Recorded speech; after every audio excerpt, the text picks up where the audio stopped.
all the links or sent all the links to the students. So you can do one thing. They are saying that maybe because of the wrong email ID or something like that, that may be going to the other one. Can you please share your email ID to me so that I can send it to that? Not over here. Can you please ping me over my WhatsApp? Like, or let me take this. I have it, right? I will take this. Are you sure this is Gayatri VGS? Let me take this.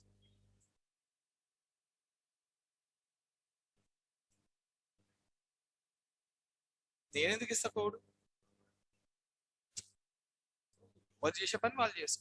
not having the access to that. That is, I'm violating the rules. Right, they have to do it.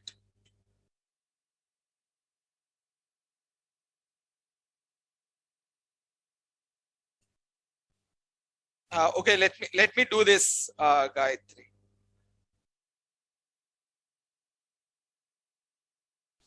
Okay, I will escalate it today and I will make sure that this is done for you. Okay. If not, then I will share the link from myself itself. Yeah, no problem. Asanali, even you don't have it?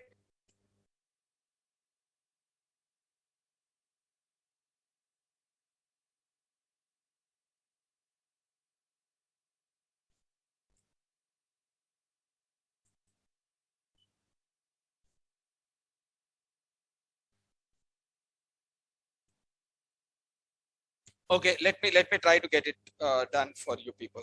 Okay, now this is a paradigm, guys. This is a paradigm. It is a style of writing the code. See, actually, where these functions are used, till now we didn't use the functions. We have done some decently, useful code. We have done it. Coding, we have done it. But why we need this all together?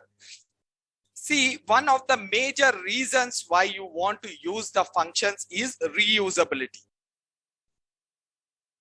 Okay, code reusability. I can write it as code reusability. This is the reason why we are going to use the functions. Okay, functions is a paradigm, which is a style of writing a program.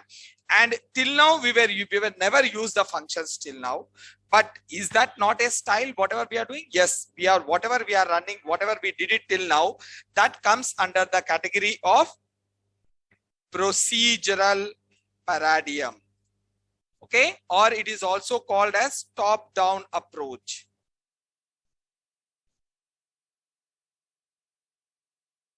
Okay, this is a procedural paradigm, what we are using till now, which is just like how you read a book, or how I am writing, starting from the left side, going to the right side, then I am coming to the next line and doing it, right? This way is called as procedural paradigm. But when I am using the functional paradigm, the whole structure will change a bit. Okay. Now, what is the major advantage is code reusability over here. Now, how it is done? Now, let me see this. What is the advantage? And so, suppose if I have a code, guys, just imagine I'm having a code of maybe 1000 lines code I'm having with me over here. This is my 1000 lines code. Just think that. Okay, this is my 1000 lines code. So some code is there like this. Okay, in this 1000 lines code, maybe around 50 or 10 lines code is there, which is repeated for 20 times.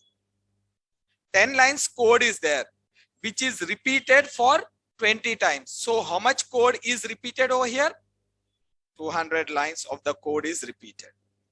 Now, with this, I'm making a big mistake over here. First thing is, how I will get the code? Code will not generate on its own. Someone has to write it, right? So I'm wasting my resource.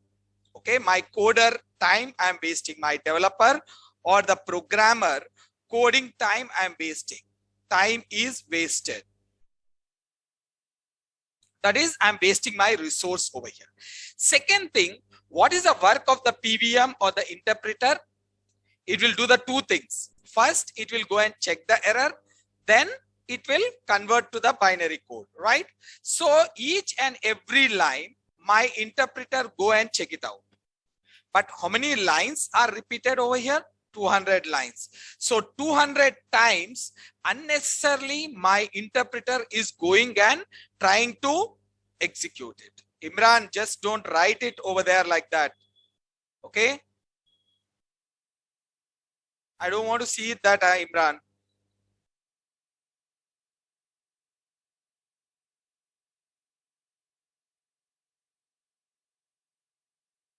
No, I can see that someone is by the name Imran is writing on this one. Please don't do that. Okay. Now,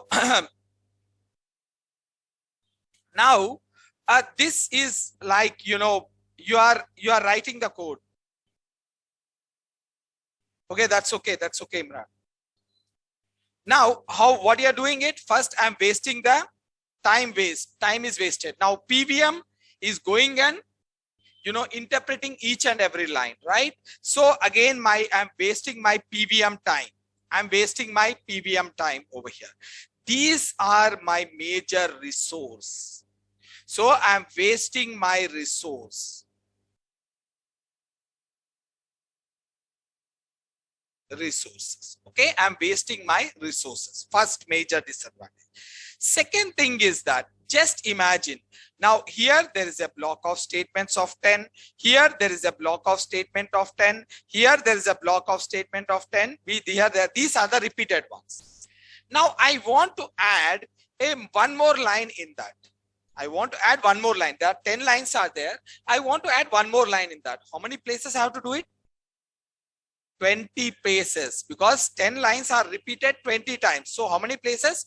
20 places I have to do it. Now this process of adding a new line into the existing code is called as enhancement. They call it as enhancement. Okay, enhancement. This enhancement is a problem, guys. Enhancement is a real problem over here. No, it is enhancement. Okay, enhancement. Now this enhancement is a problem. Why? Means you have to go to the 20 different places and you have to do it. Now after this, okay, after this, I did a mistake in adding the code. In one line I'm adding, right? I did a mistake. I didn't recognize it. I added at 20 places. Now I have to repair that mistake. I have to debug it. Now, how many places I have to do it? 20 different places. Again, the debugging will be a problem. Debugging is a problem. Enhancement is a problem. You know, debugging is a problem. Wasting of the resources. These are the major problem over here. So first is I'm wasting my resources. Sources. Next one is it is an enhancement is a problem. Then again debugging is a problem. Okay, these are some of the major problems when I'm going with my normal procedural programming. Okay, normal procedural program. To avoid these problems, what they came up with is they came up with a functional paradigm. Functional paradigm. In this functional paradigm, what they did it is, see, they got this one, right? They identified the repeated code and then they kept this code in the starting. They identified the repeated code over here, and what they did it, they kept this repeated code in the starting over here. Only how many times you will write? Only one time. That is only 10 lines you will write it. Now, wherever you want it, you can call that one. Wherever you want it, you just call that one. So you will be calling it. Here I called it once. Here I called it once. Here I am doing the calling. So how many different times I did it? 3 different times. Like this, you can do it 20 times, 100 times or 200 times. But how many times you are writing the code? Only once we are writing the code over here. If you check it out, here is my code. Only once I am writing it. So my programmer is writing how many times? Only once. So my interpreter is interpreting how many times? Only once. Okay. Now, how many times I am calling? Multiple times I am calling it. So whenever you call it, it will go and it will execute it. Now, without calling, this code will not get executed. Only if you call this block, then only it will be executed. Now you may ask me how to call. Now, if I want to call you people, like how you have a name, right? So definitely you will be giving a name to this block. You will be giving a name to this block. There's a particular process is there. We are going to give the name, and using that name, I will do the calling. Now this is a concept. Okay. I'm not talking about the syntax. Okay. This is a concept. Now here it will go and execute. After execution done, where it will come down?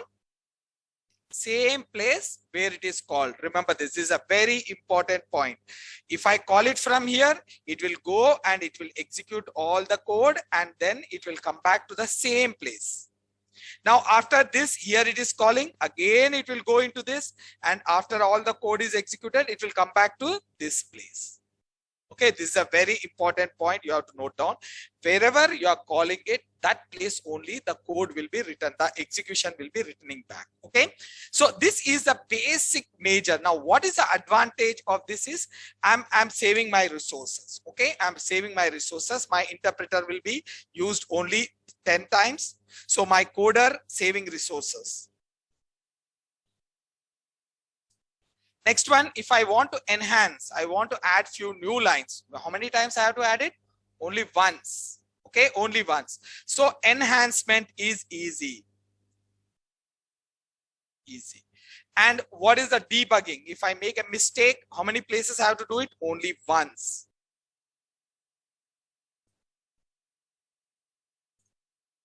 Okay. Now this is the major advantage of this. Okay, my length of the code will be reduced, my resources are saved, and my enhancement is easy, and debugging is even easy for me. Okay, so this is the major purpose of the functions. Okay, so how the function you have to define? So function will be having two major parts.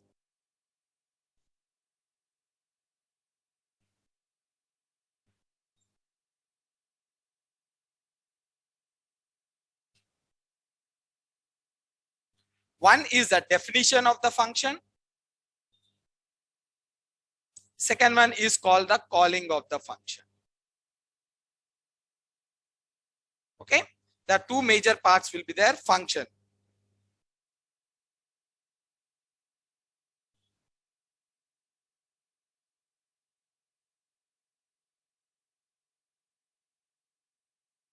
Okay, definition and the what is the definition is nothing but, you know, whichever the repeated or the business logic, whatever the code is there, business logic or the repeated code, you are going to put down over here.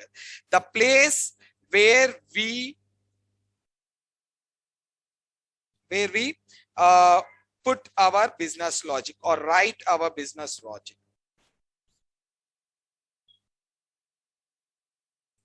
Okay. Now the place where we write our business logic, it is a block of statements where we write our business logic. Okay, it's a block of statements where we write our business logic, you can say it. Business logic. Let me take it this one a bit, or let me take this one down. Okay, it is a definition. Is definition of the function is nothing but it's a block of statements where we write our business logic, or you can say that repeated code. Now here, what is the calling of the function? You know, the calling the block. Okay, block of statements.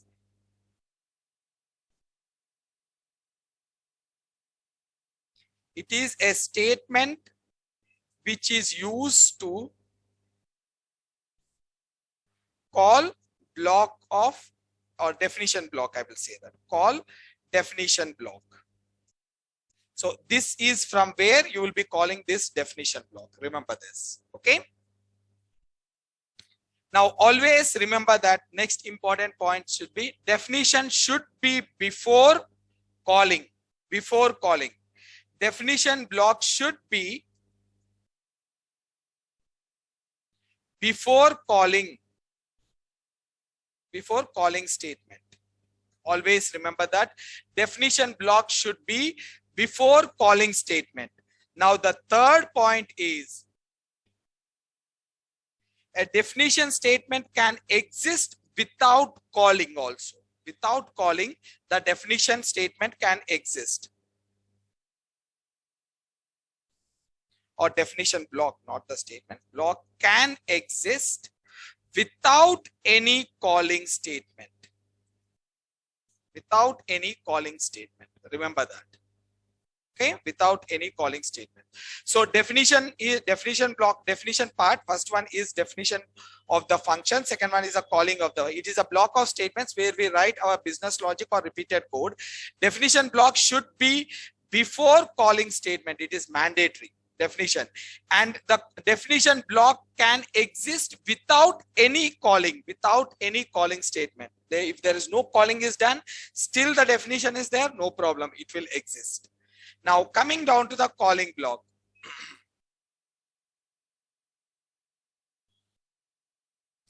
So the calling statement should be after definition statements, definition block, after definition block. And you know, you can't call without any definition block.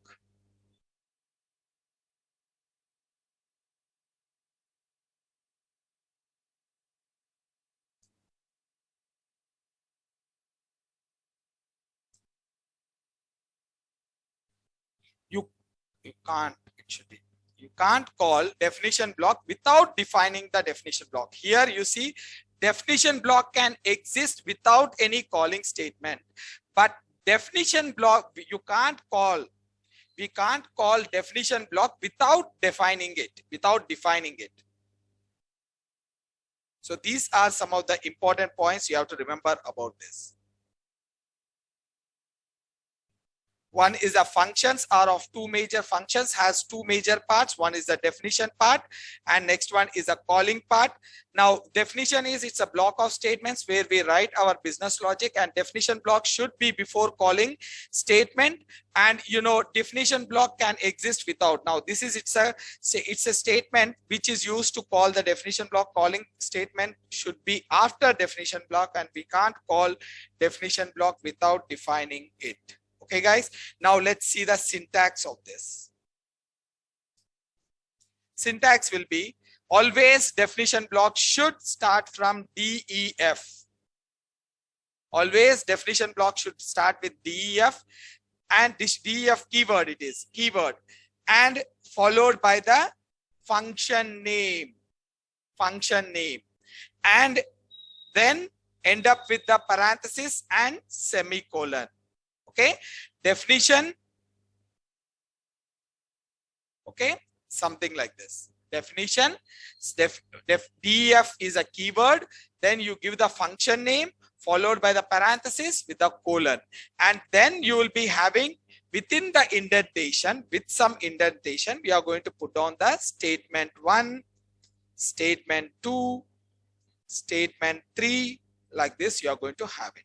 Okay, statement 1, statement 2, statement 3. Okay, guys, clear? Now this is the definition, how you are going to do it. Okay, now how to do the calling. Now here there is a name is given, right? Okay, based on this name you are going to call it. How this second part is there? This is the calling part. Can you see it? The name and this parenthesis is the one which is used for the calling of the function. Now a simple example, I will write it. DEF, okay, I'm writing a DEF. I'm writing some sky function. Okay, sky function, and inside this I will give a statement print welcome to Python functions. Okay, now this is a block I wanted. Now this is a function definition. Now in order to execute this function definition, what I have to do, I have to call it. How to do the calling part? You see this calling part syntax is equals to function name with parenthesis. I'll write it over here. Function name with parenthesis. This is the calling part. Okay, guys, this is a calling part. And this, for example, here, what is the name we use is sky function, right? Sky of. When you do this, automatically it will go and execute this one. Okay, clear?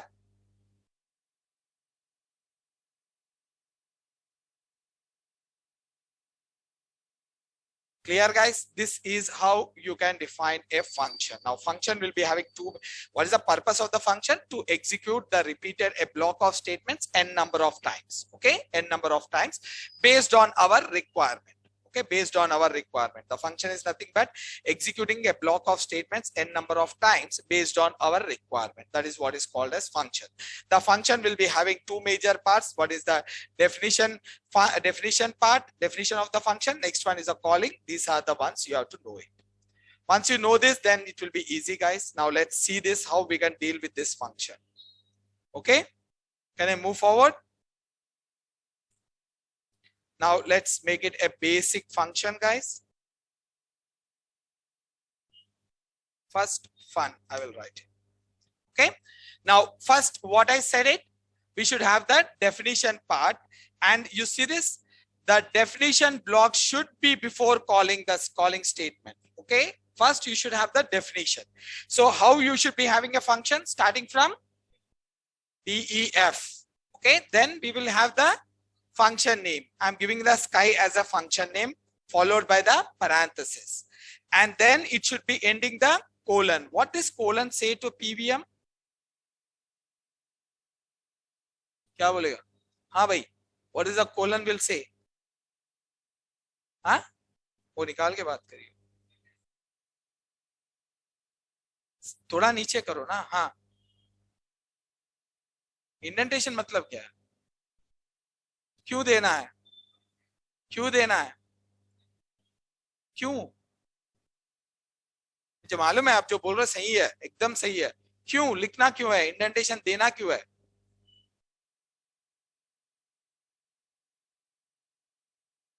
Sorry, okay, within definition, good. तो indentation क्यों देना है? Within definition, okay, ठीक है. Indentation, why you have to give the indentation? हाँ जी, हाँ. सी, indentation क्यों लिखते हैं, मतलब क्यों देते हैं, यहां पर लिखा सोच लीजिएगा. Print this is from sky function. Can I give it like this? क्यों नहीं दे सकते? This is considered as a statement in the main program line. This is considered under the main program line. To make it under this, I have to give it an indentation. To differentiate the block of code inside the function from the main program, we have to use this indentation. Okay, clear? So this says that this block of statements comes under this one. This spacing will say that if I'm not giving this spacing, this is considered as a main program. This is main program. So you have to identify it differently. We are going to give this indentation. Okay, now I will say that this is from the sky function and I want to print numbers from 1 to 10. Okay, now what is the colon will say? हाँ सूरज,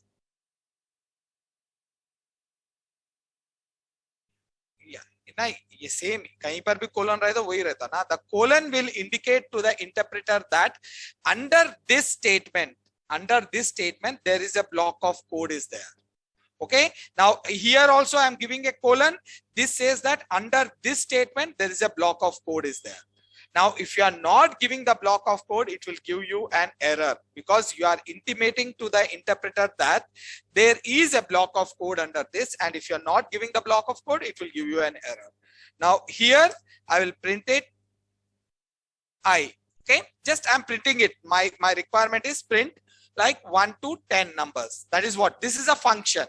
And here inside this is the block of the code which comes under this function. Okay, I already said it before also. हाँ जी, हमारा class हमें ही सुना रहे हो क्या? Okay, I कहाँ पर है? Yeah. So if you identify this, guys, whenever you are writing a code along this line, this is called as main program line. Now, when you entered into this function, there is a colon is given. That means to say that there is a block of statement under this statement. So that's to identify those statements, we are going to give this spacing. This spacing is called as indentation. Now, can you see this? All of them should be of one straight line.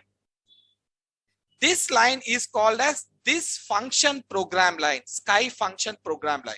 Now, here there is one more colon is there. Now here we are having one more indentation over here. This line belongs to, these statements belongs to this for loop. Now this for loop program line is this one. Okay guys, you have to make sure this program line, it should be, spacing should be same. You can give 4 spaces, 10 spaces, 20 spaces, whatever you want to give it. But all the statements should be of same line. You can't give it as you like it. Okay. Now this is very important guys. You will be understanding why I'm talking it on this.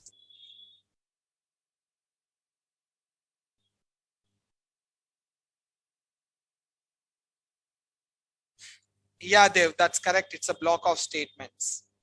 Now, guys, now this is under this function. We are having this block of statements. Okay, clear. Now I want to call this function. Okay, I have to call this function like this. This part is the calling of the function. Okay, guys, this is a calling. Now, when I do this, what will happen? It will execute the function. Okay, now how many times I want it? I can call it over here. Now remember one thing over here. Try to understand the flow. See, whenever you are calling this function, the execution starts from here. Okay, execution starts from here. Now it will just see this one. There is a definition part. Okay, the interpreter will see that there is a definition over here by the name sky. Will it enter into this? No, it will not enter into this. Just it will remember the name and it will come down over here.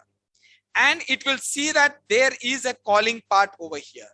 From this calling part, it will go back into the this definition because it remembers that there is a definition before. So it will enter into this and then it will start executing. Okay, executing. After completion of the last statement, it will get back to the same position where you called it. This is an important point. Once you call, then only it will enter into the function. Without calling, it will not enter into the function. The function block, if you want to execute it, you have to call it explicitly. That means you have to manually call it. That is what we are doing it over here. We are calling the function over here. So then only it is getting into the function and it is executing the block. And then it is coming back to the same position wherever you called it. Okay. The execution starts from here, not here. If you keep 10 function definitions also, none of the functions will be executed until and unless you will not call. If you call, then only it will be executed. Remember that, guys. Now, okay, let's see that whether it is really happening in that way. Okay. Now I will just do it as simple. Here I will write it like print. This is from main, or this is from main program. Okay. Or this is the first line.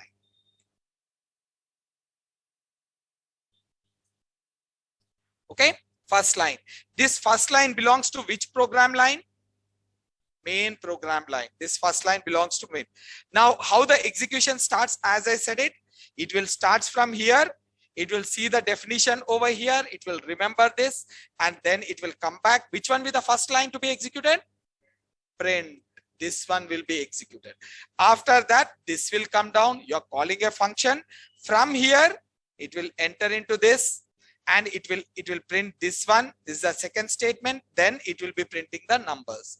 And after this, where it will come back? Wherever you are calling it. Now remember this, wherever you are calling. Remember this point. It is very, very important point because sometimes we will be calling in the another program also. That is what is called as modularization. Wherever you are calling, it will go to that place only. Wherever you are calling. So here we are calling, it will. Now, if I put a statement over here, this statement will be executed, and then again you will call it. Again, this will go and execute for the second time, and then it will come back after this to the place wherever you are calling. Okay, clear? Now, one call, if you are doing one call, it will execute only once. One call will execute the block only once. Remember that. Okay, now let's see this one. I think that I've done all the basics with you. You will be understanding this. Got it, guys? Clear? This is the way it is being executed. Now, I said it, one more important point over here. See this, if the definition block should be before calling statement. Okay, now let me see this. This definition block, can I keep it down over here? Now, there's no definition block. Can I call it? No, because there's no definition at all. So where will be calling? Now you see, it will be saying an error. This has been executed. This has been executed, but this one, it is showing an error. Name sky is not defined. That means say that the name sky function is not having a definition. Okay, let me do this. I'm removing this part. I'm putting the definition after this. After this, you're calling it, but definition is down. How the execution starts? The execution starts from here. Top-down approach, it will start over here. In this place, did the interpreter find any function definition? No. So you are calling, so the interpreter will think that there is no function definition over here. Now, so, you know, it will trigger an error saying that no, even though there is a function definition after the calling, it will not be considered. Now you see this, let me run this one. Same it is saying, even though it is mentioned over here. Okay, clear, guys? So it should be always before calling. The function definition should be always before calling over here. Okay, first thing, that's what we said it right over here. The function, the block of statement, this is the one we have seen it. Now this one we checked it just now. The function definition should be before calling. Before calling, the function definition should be there, and definition block can exist without calling. That means to say that if there is a definition block is there, if I'm not calling it over here, still there's no problem. No problem over here. This can be exist, no problem at all. Why I'm not getting any output over here? Only the block will be executed whenever you call explicitly. If you're not calling, it will not execute. Remember that. Okay, now here I'm not calling it. I have the definition over here. I'm not calling it. Still there is no problem. Okay, still there is no problem. And without definition, can I call it? No, we can't call it. Without definition, you can't call it. Now I'm calling sky over here. I can't call it. Okay, clear, guys? Now let me show you one more thing. Now, this is what is the use of this block of statement? Specially used for the reusability, right? We can call this block of statement n number of times, wherever we want it, whenever you want it. But you know where I can call? Only within this particular program. Within this particular program only I can reuse. Okay, clear?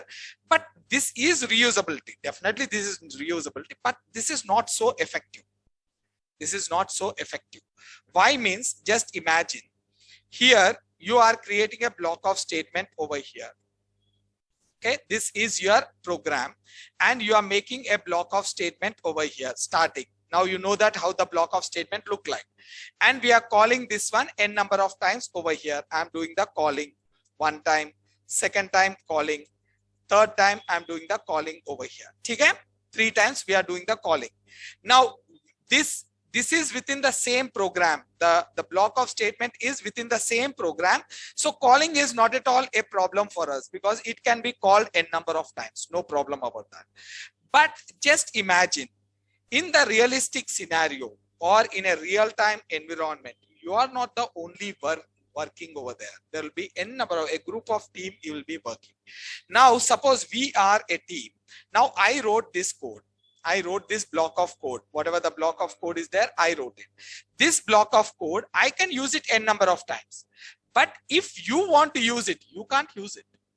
You can't use it because if I give the name of this function file, this file name is func.py, and this function name is maybe sky. Okay, this is a function name. Here I am calling sky of, right? I can do it from here. It will go n number of friends. Now you are over here. Your program is over here. This is your program. Okay, this is you. Okay, now you want to use this one. No, you can't do it. You can do it, but the problem is this all will be being a big obstacle for this. So to avoid this scenario, what we are going to do it is, I will create a one more file over here. Okay, one more file. And in this file, what I will do, I will get this block of statement. Whatever the block of statement is there over here, this block of statement, I will make it a bit smaller. This block of statement, I will put it over here. Okay, now there is no block of statement over here. Can I call over here? It will trigger an error. Where is the block of statement?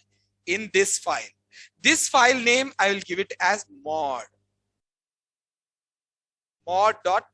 Just imagine. So my block of statement was here previously. I was using it. I get that one and put it over here. Now here is my sky. Here is my sky. Now the sky is not there over here. This one is not there. Now sky is over here, the function. So now here you should take one thing very important note is you should not have the calling part over here. Like this, you should not call. You should never call it over here. Remember that. Whenever you are creating a modular file, this is name is I kept it as a modular file. Wherever you are keeping the reusable code, there you should not have the calling part, guys. Remember, only definition should be there. Only definition should be there. Now, what is the advantage of this one is now I can call it from here. I can call this file and you can also call this file. Not only you, if there is one more person is there, this person also can use it. There is one more person is there, this person is also can, because this is a separate file. It is nowhere connected to any particular one. This process, this is a very effective way of reusing. Reusability is very effective over here, so that all my team members can use it over here. Now, this is called as, this concept is called as modularization. Modularization. Okay, modularization is a concept which is used over here. This modularization will be very, very effective. Now I'm going to show you that. So you are done it a simple program over here. Now I want to keep this one. I want the other people should be using it. I am saying that first function is a one file which is using it. I want to have it the other file also second function.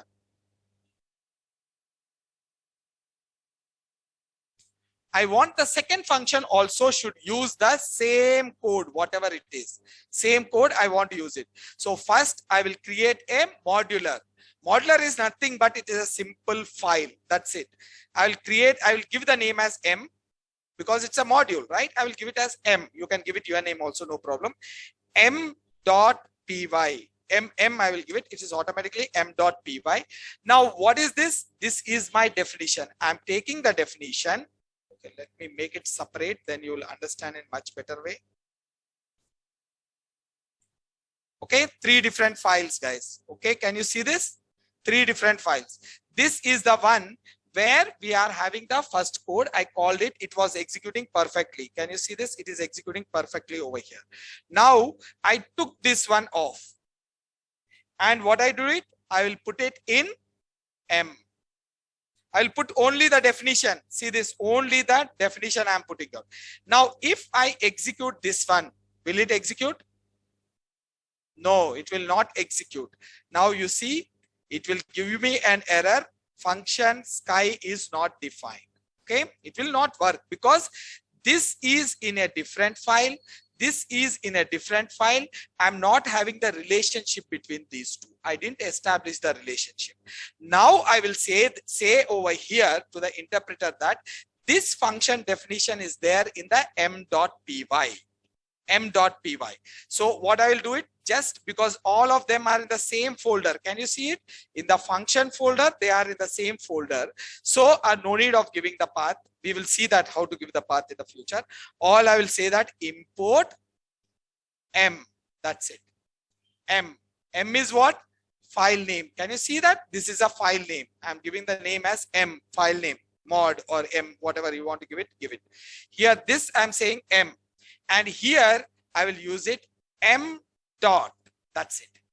Once I do this, this will automatically from here, your interpreter will be seeing this first. It will see this one, your interpreter. It will go into this file and it will check that there is a definition sky is there. Then it will come back and it will start looking, go with the program. There is a function is called over here. Now it already went over here and it's seen it. So it will go back and execute this one. After executing, where it will return? Wherever it is called. Wherever it is called, it will return it over here. Remember that. Okay, clear? Now let's see that whether it will work in this way or not.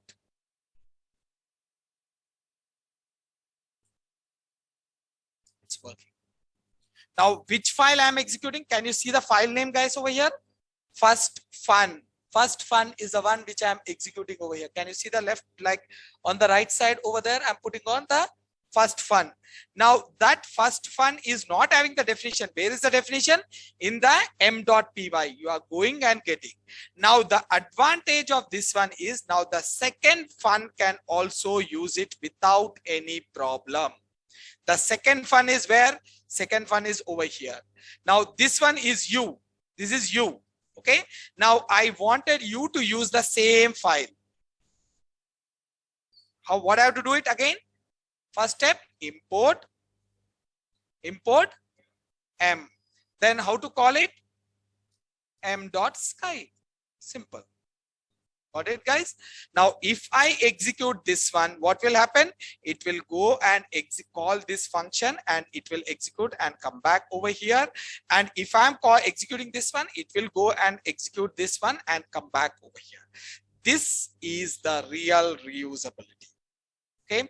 Now there is a concept is there nowadays, very trending is there, auto ML.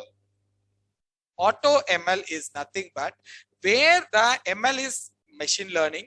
So you are creating the models, different models, and you are sending the data to the different models. So here I will create a different models over here. Can you see it? One model, second model, third model, fourth model. I will create it like this and I will send the data over here. Automatically all of them will be executed. Now this is the concept behind the auto ML. Why we are dealing with this one is because of that auto ML concept. Now with this, your problem of selecting the which algorithm is solved. There is no need of selecting any algorithm. Put all the algorithms inside this file m.py and send the file data, and it will go through all the different modules. Different models, and it will give the best of the results. So automatically you have the best. No need to worry about. Okay, that is the advantage of this one. Now, majorly all the companies like Data Robot or Auto Robot, and there are many companies are there. They are using the same mechanism over here. Got it? Now let's execute this one, guys. Now let me run this. Can you see it? We are getting the same. Now, if I run this, I will get the same first. Now, where is the code? Over here is the code. Now, there is one more advantage is there with this. What is the advantage? Is security. Now, here, if someone has come to this file, is seen my code, will it understand what is the code here? There's nothing is there calling. Again, he has to find this one and he has to find the business logic over here. So here, the security will be coming into the picture. This process is called as modularization. Again, one important thing you have to remember is here in the modularization module file, you should never have the calling part. Now, if I keep a calling part over here, will it raise an error? No, it will not raise an error because it's following a proper rule, definition and the calling. But when I call this one, what will happen? It will go and execute this one also. So double time, it will be doing it. One time, it will be calling from here, it will be executed. Second time, you're calling it over here, this will be executed. So double time, you will be getting the output. So that is a reason why always remember that whenever you are creating a module, you should never have only the reusability code only you should have it. Okay, if you understand this one, guys, it is easily you can play with the modularization. Okay, now let's go with this. I will run this one. You see this, it will be executed double time. You see, double time. Okay, first time it is executed because of this calling. Second time it is there is an execution is there because of that. So never put anything over here. Remember that, guys. Clear? Now this you understood, right? Now whatever the program I am going to do it, I want you to do it using the modular. Okay, clear? Any questions? Great. Now let's do the program, guys, over here. Now I want to print a table. Okay, I want to print, or let's do the addition. Function add. Okay, now add is my name. I'm giving my own name. You can do it your own name. So these functions can be of two types. One is a built-in function. Second one is called as user-defined functions, guys. These functions will be of two types. One is a built-in function.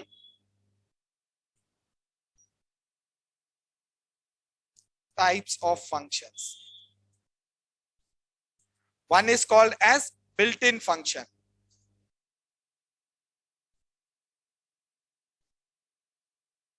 Second one is user-defined function.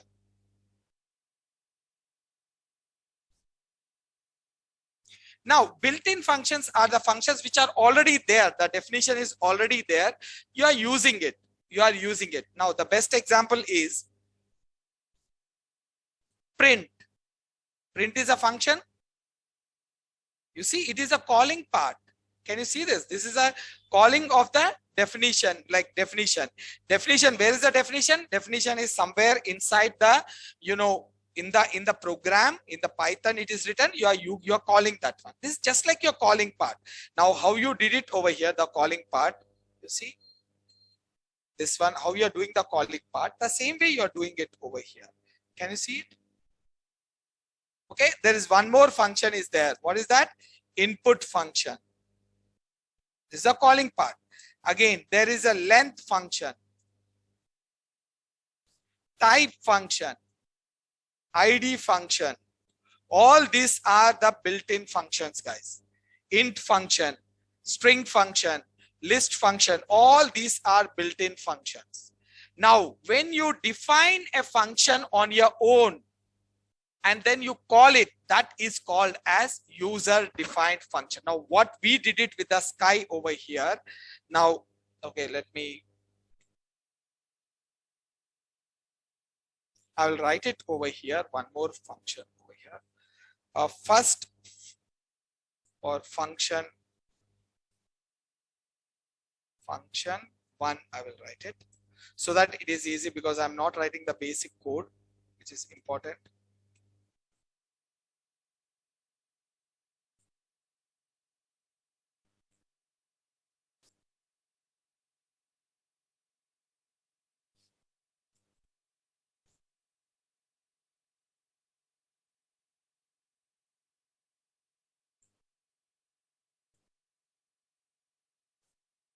And this is a normal function, guys. First what we did it is that one. I'm keeping it as it is. Now, this is the definition of the function. Who defined? I defined. Who is using this? I'm using it on my own requirement. So when a user will write a function definition and he uses for his own purpose, that is called as user defined function. Usually they will say it as a project specific functions. We will define the functions on the project specific. That comes under the category of this user defined function. Remember that.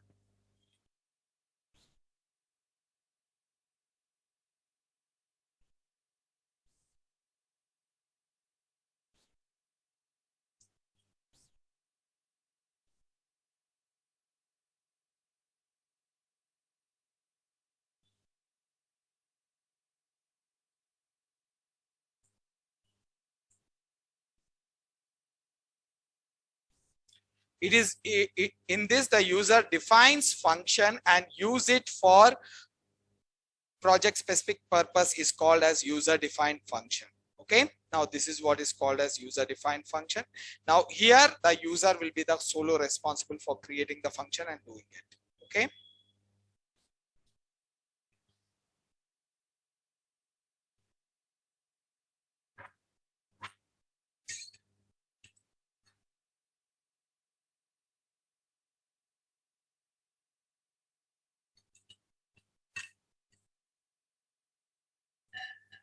Okay guys, let's do some quick examples over here. Now I want to create a function over here, function add. Now here my purpose is I will create a function over here, my own function by the name function def add. Add, you can give it as any name, add one or something like that. Don't get confused. This is not a user defined function. We defined it. Okay. Now I'm going to give a colon over here. Here in this, my requirement is I have to do the addition. To do the addition of the numbers, we should have the numbers, right? We should have the numbers. So first I'm taking the numbers from the user. Num1 is equals to input, enter a number, okay? Now second one is num2 is equals to input of enter second number, enter second number. Okay, because these are the numbers, it has to be specifically numbers. I will convert it directly to the integer over here. Okay guys.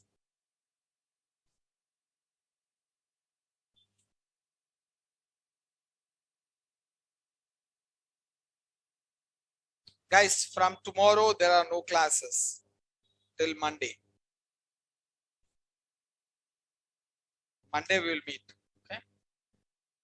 मौका ढूंढते रहो, क्या गलती करता कब मारे.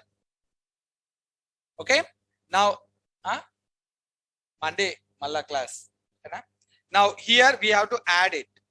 A is equals to add. I'm taking a variable. I'm taking any variable. A is equals to num1 plus num2.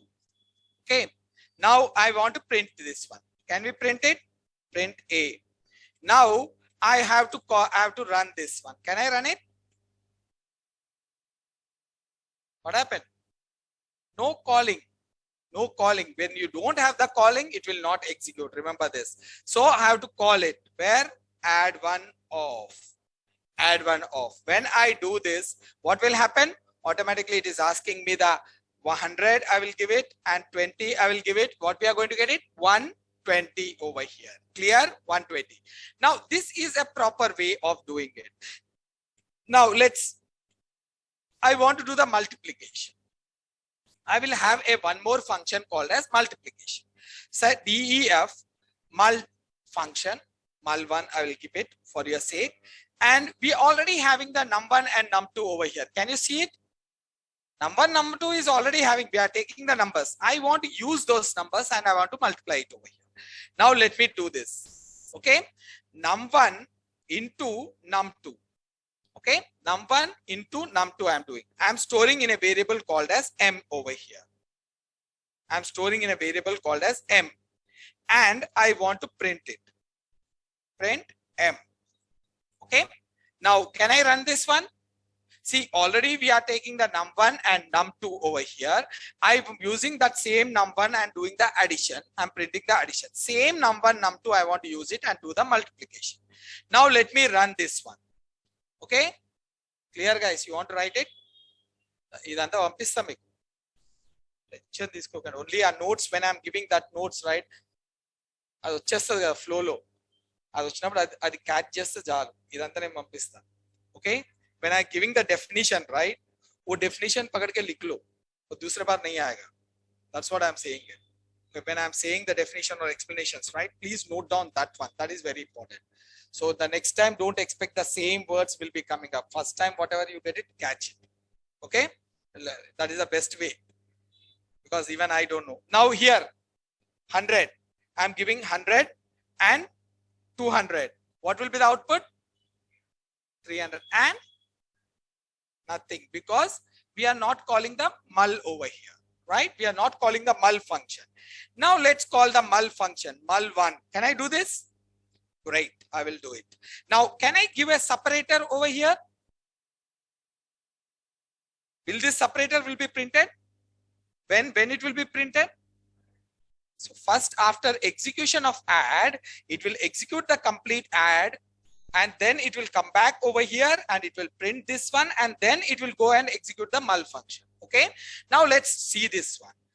Now let me run this. I will say that 100, 200. What should get it? 300. And you will get an error. Why? Why you are getting error? Because here you see this. Whenever you are defining a variable, where you are defining a variable, what are the variables I defined?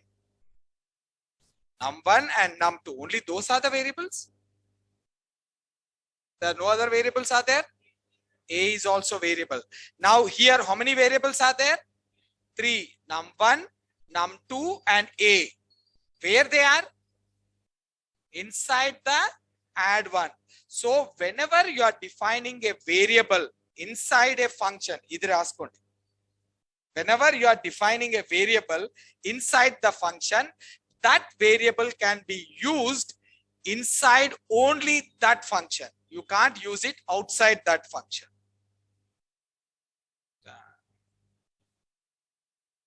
वो मत पूछो भैया, होना बोल तो recording कर लो.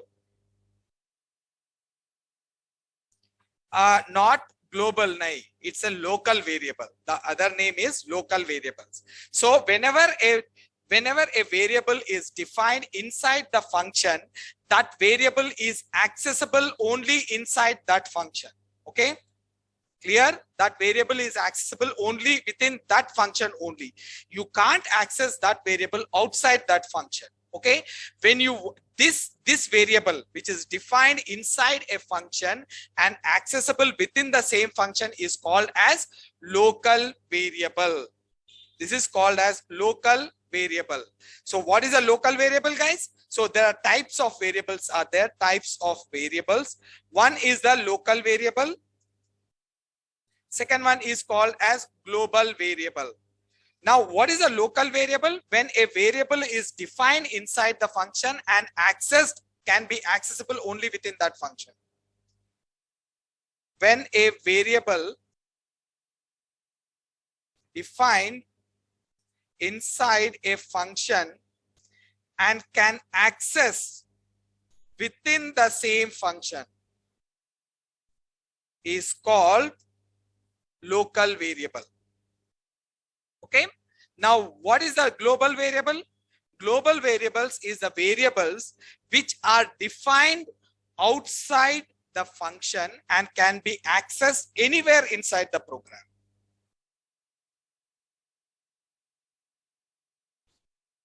Variable defined outside functions, any functions, it should not be inside any function, outside the function, and can be accessible within anywhere inside the program. Program is called as global variable. Now this is the definition of a local variable and a global variable. Now what are the local variables over here, guys?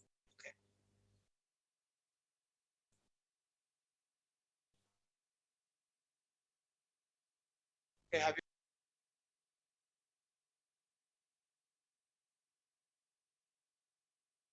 clear?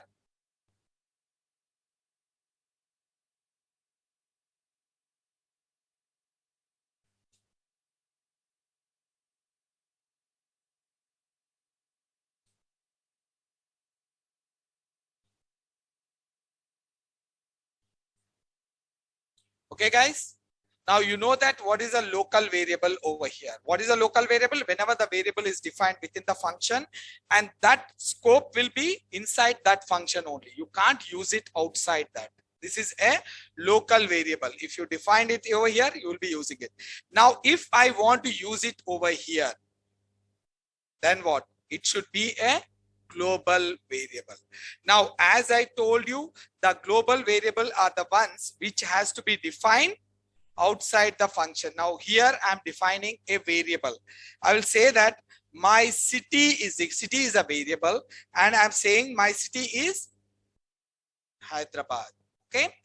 Now this city variable can be used inside this function and can be used inside this function, right? Now just comment this one. Okay, as of now, I'm saying it over here. I'm printing the addition and I'm printing the city over here. Can I do this?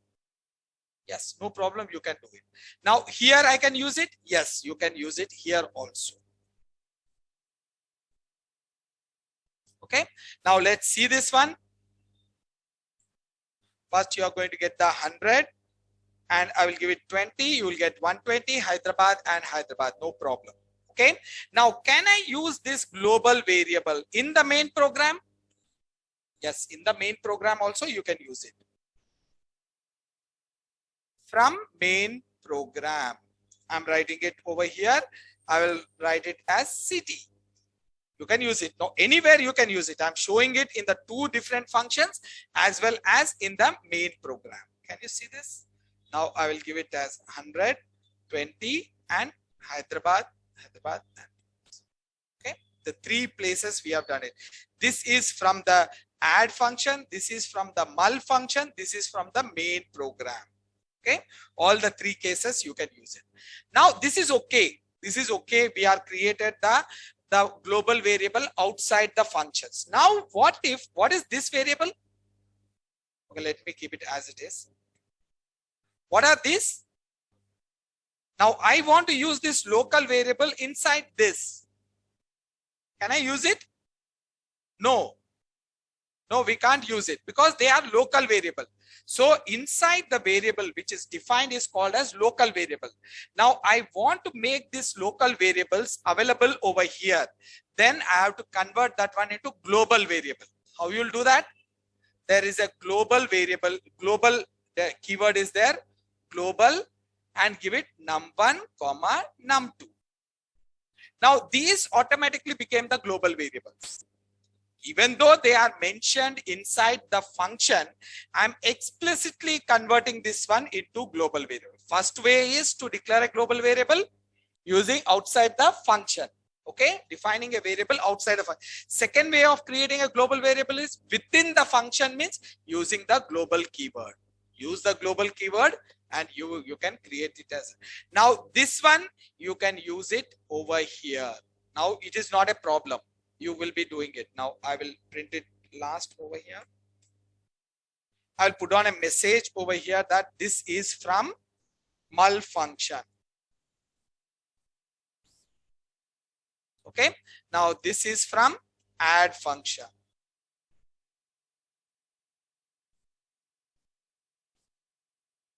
Okay. Now this is from the main program, right? You know it. I will just copy this. I will put on over here. Okay, let me run this one. 100 add function, guys. It is asking 100. I'm any number 100. I'm giving 20. I'm giving 120 and 2000. And now this is an important point you have to note down. We are converting a local variables into a global variable. How we are doing it? By using the global keyword.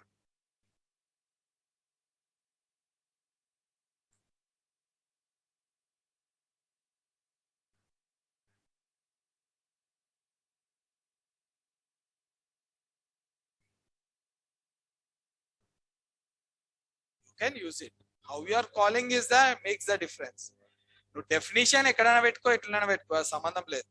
how you call is the one which is more important. Now here you are, okay, that's a good question. Now if I'm keeping this one at the starting, here above the global variable I'm keeping it. Calling నువ్వు అట్లనే చేస్తావు. నువ్వు number నమ్2 లేనప్పుడు నువ్వు multiplication ఎలా చేస్తావు? అది నీకు తెలుసుగా, అది మళ్ళీ ఎందుకు అడగడం? No, you can't do it. Again, you call it over here. Otherwise, you send it while calling itself. I will show you how to send it. I will show you. Now, this is one way, or the next way is you can declare a global variable using the global keyword inside the function.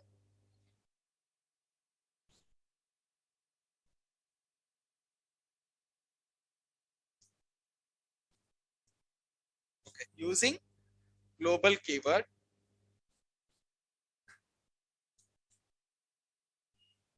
Write it this one within the quotes so that it is easy for you to. Global keyword, here we are using the global keyword here, global keyword within the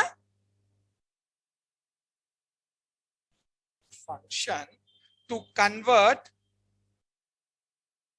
local variable to global, or no need of this one, no need to convert it because we are using stop. Okay, this is one way. This is a second way, guys. Remember, these are the two ways. Okay, this global and local. Okay, clear, guys? Now we have done this. Now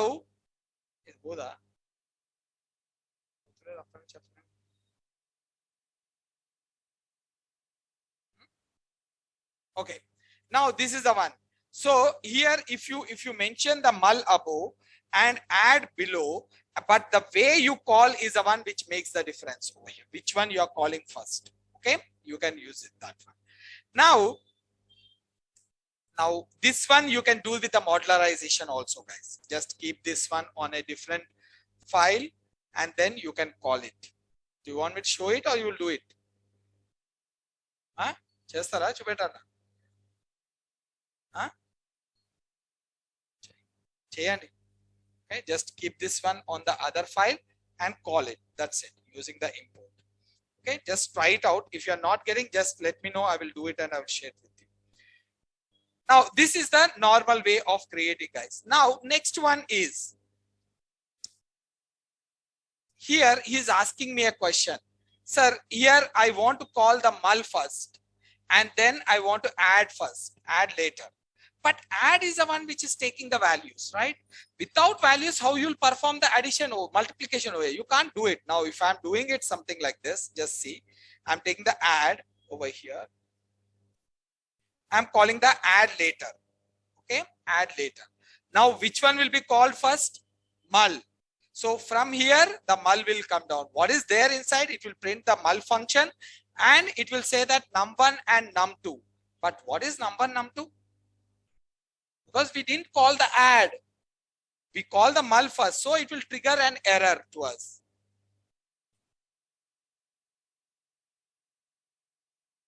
Okay, because we didn't define, we didn't get the value of num1 over there. So always try to do, I try to call the add function because this is having the input. So whichever the function is having the input, you call that one first, or you take this input and put it inside this. Anything you can do it. But first you should have the values to do the multiplication or to do the addition. Okay, clear? Remember this. Now this is not the way you have to do it. Always you could do it something like this. Okay, always. Now let's go with the another program, guys. Simple program.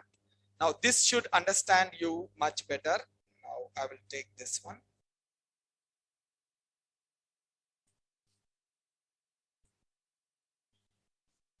Now I will say that function of maybe func1, I will write it. Now let's see this. Okay. ఇది బోధ ఆయేగా మన పని.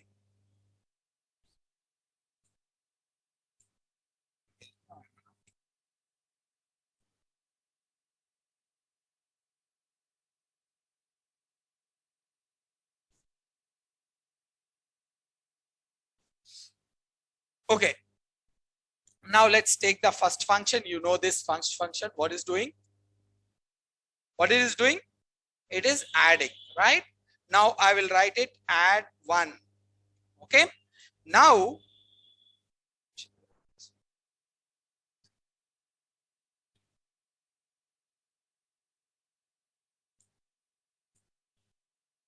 I'm going to show you that.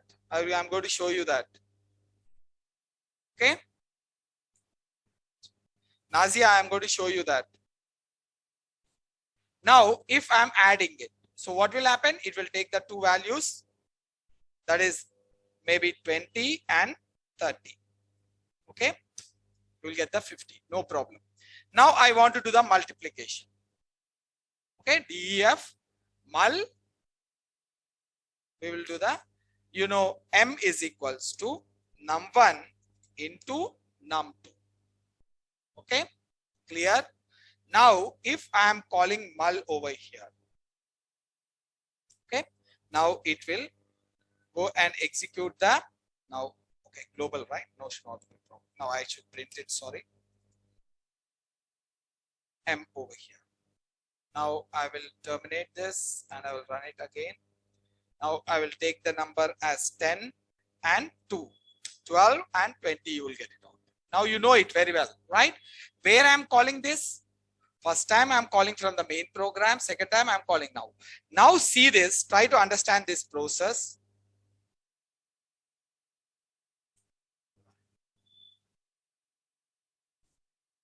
Now let me show you this.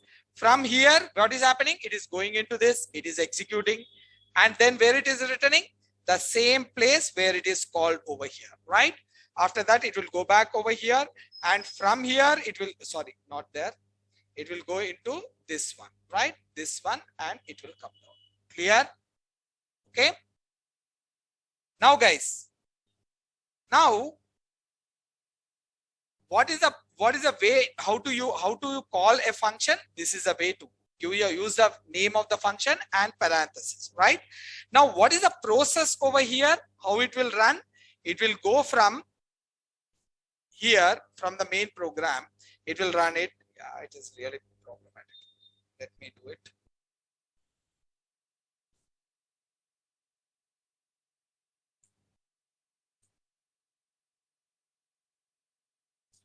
Now, how it will go, guys? Execution. It will start from here. It will see the definition. Okay. Now, again, it will come down over here. It will see the definition. Yes, it will enter into that. No, it will not enter into the functions. No. When it will enter into the function? When you call. So again, it will come down. What you called over here? Now where it will enter? Into add. It will take the two values and it will come down. It will print it and then get back, right? Get back. Now I don't want to call the mul function. I don't want to call the mul function. I want to call the add function only. Add function should internally call the mul function. That's what I wanted. Okay. Now how I will do it? Huh? Inside? कहाँ पर? यहाँ पर. हाँ? यहाँ पे. यहाँ पर दे दो यहाँ. Mul off. Okay. Now what is this? See this, guys. Basic mechanism is, will interpreter know it that there is a function over here? Just a minute. Here, this is a definition. It will see it, right? It will understand that there is a function by the name add. Now, once it will come down over here, it will see the definition over here. Yes. The interpreter very well know that there are two definitions. One is the add and mul. Now, which one we called over here? Add. From here, it will enter into this. It will execute each and every one. It will take the two values and then it will do the addition. Then what it will do? It will print it. Then what happens? Mul is called. From here, it already know that the interpreter, there is a mul function. From here, what happens? It will enter into this. And then it will execute this one. It will execute this one. And where it will return? Wherever the mul is called. Where the mul is called? In this one. So it will return back to this position. As this is, there is no other statements over here. From here, wherever the add is called, there the cursor will return. Okay, guys? Clear? This is the actual internal mechanism. Okay, first we are calling the add and it will go down. Add will call internally the mul, and mul program will be executed and return back to the mul position wherever it is called. From there it will get back. Okay, now let me run this one.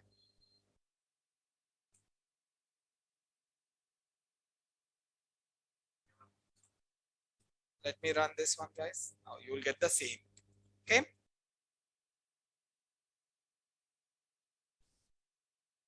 I got the addition and multiplication. Okay, let me write down this one also so that you are understanding that it is entering into this mul function. Now here I will put on one more statement that this is the end of the add function.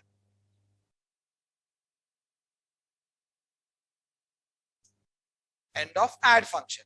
So after calling the mul, this statement should be executed, right? Because after executing the mul, it will return back the place wherever this is called, right? It will be executed. Now let's see this.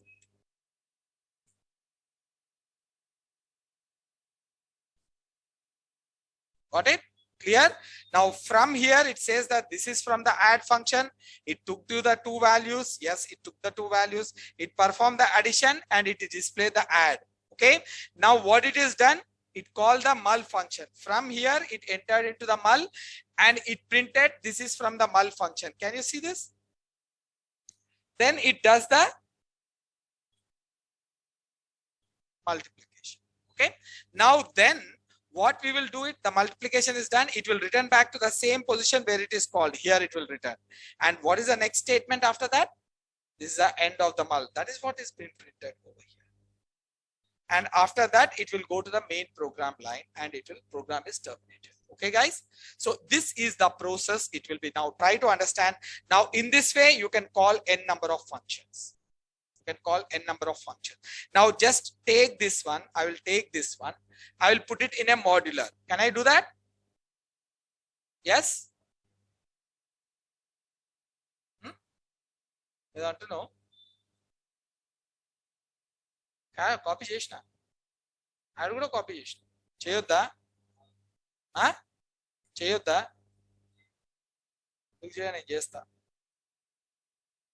Okay. Mod. Akkadike తీసుకుందాం ఇంకో file. Now I am going to take it mod 1, guys. Mod of, or let's write it func1. Now func1 is this one, right? This file. Mod 1, mod func1 means they are connected. They both are connected. Okay. Now I am writing it. Inside this, I am giving it. Here there is no execution should be there, right? There should not be any execution. What will happen, guys, over here? Now let me remove this part. Let's take two of them separately. Now let's see it. Okay, this is a mod. Here, this is a calling part. This is my core. Okay, calling part, and this is a mod. What will happen? From here, add should be called, and it will take the two values, and then it will do the addition, right? And then what it will happen? It will call mul, and then it will be mul is over here only. It will be executed from here. Where it will come down? Here, and then this will be printed. After this, where it will come down? To the add here. Okay, clear? Now, how to do this? Import mod 1 func and that's it. Function call kar diya na?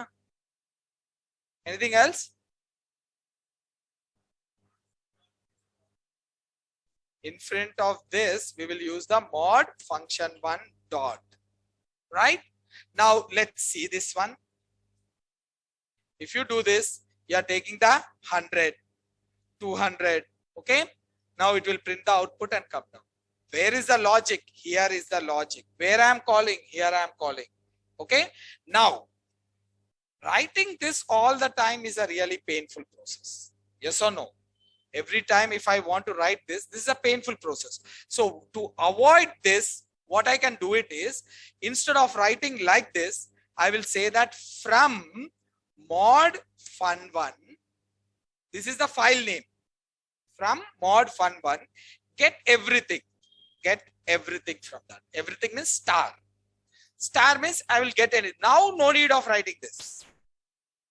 No need of writing this. Now you see, directly I will use the add. Okay. Now when I run this one, you will get the same output. Okay. Have you seen it? There's another way. This is the effective way. Now 100, 200 and something like this. Okay guys. Now this is an effective way of doing it. Now there may be sometimes, okay, when we are importing it, when you import all of them, there may be like 100 functions inside this. 100 functions, or maybe sometimes 100 or 200 functions can be there inside that. So again, it will be a problem. Everything we are importing will be slowing down our system. We can specify the name also. Now like this, from mod underscore fun1, import which function you want it? Add one. Just get the add one. Or if you want the mul, get the comma mul. If there are many functions are there, if there are a lot of functions are there, you don't want to get all of them, you want to get only specific functions, you will be doing like this. Okay, remember that. You will easily understand that what it is. I will remove this first and then you can see the code.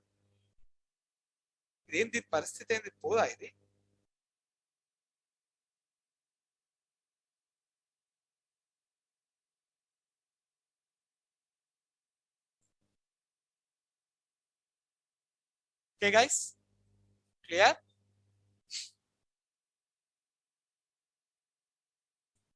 Note down this code. Yeah, we are writing it. Okay, now I will copy these things into one more one. Okay, mod. I will create a small folder called as mod. I'll create a mod of day one. Okay, mod of day one. Inside this, I will copy the fun. See this one file, 2 files. I will copy inside this file and this file. I will copy inside this. Okay, I will paste it.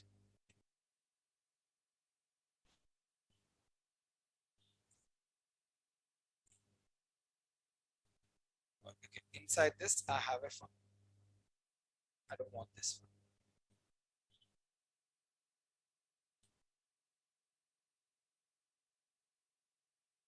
Okay, guys. Now try to understand this. Okay, clear? Now, we are having one file over here. We created the one file over here. This is my first file, right? This file name is func1, right? Func1, we did it. Okay. Then we created one more file over here. What is the name of the file? Mod, right? Mod of func1, right? Here I call the function this one, that is add one. I did it, and in this there is a function called as add one. Okay, and there is a mul1 over here, right? And inside this I'm calling from here this one, and this is calling here internally, right? Clear? This is what is happened just now.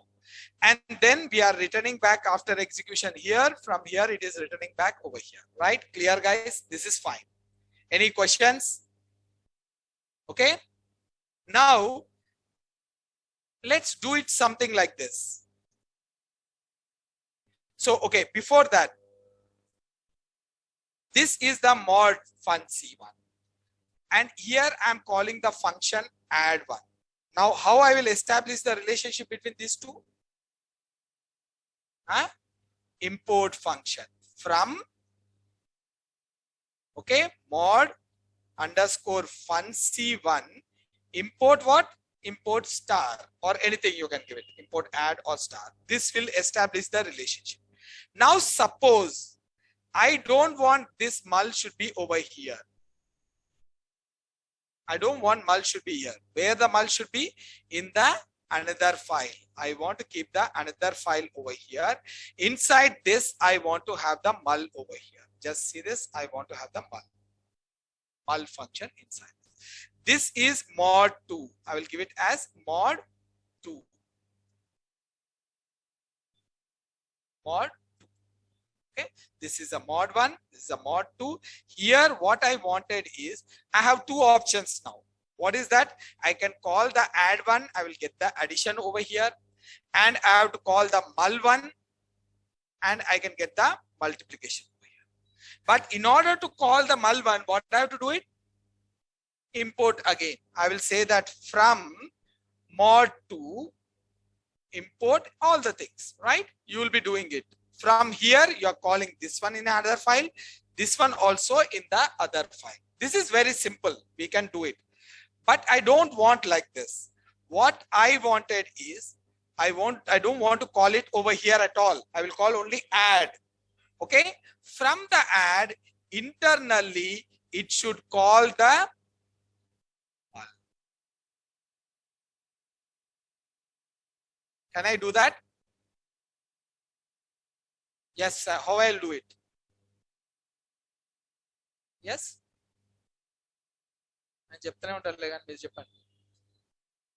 Yes. Import what? Mod 2. Where I have to import? In this one, right? Or this one? Here you have to import it, right? Here you import it what? Mod 2 you have to import it. Okay. And then you call it within this function, this one. So automatically from here it will go over here. From here it will come down over here, right? After completion of this one, where it will return? Where it will return? Mod 1 it will return wherever you are calling it. And after completion of this one, where it will return? It will return to the main program. Try to understand this. This is a very important point, guys. Okay. Now let's do this one. So once you do this, there should not be any problem. I will give you this one. You are making a note of this. The diagram just now. Just remember, time waste. Okay, guys. Now let's see this one. I am having the fun. I am having the mod. I have to create what? One more now. What is that? Mod 2. I will create it as a mod 2 over here. Mod 2. Okay. Mod of mul also we can put it on so that it is easy for us to understand. Mul. And here you can keep it as mod of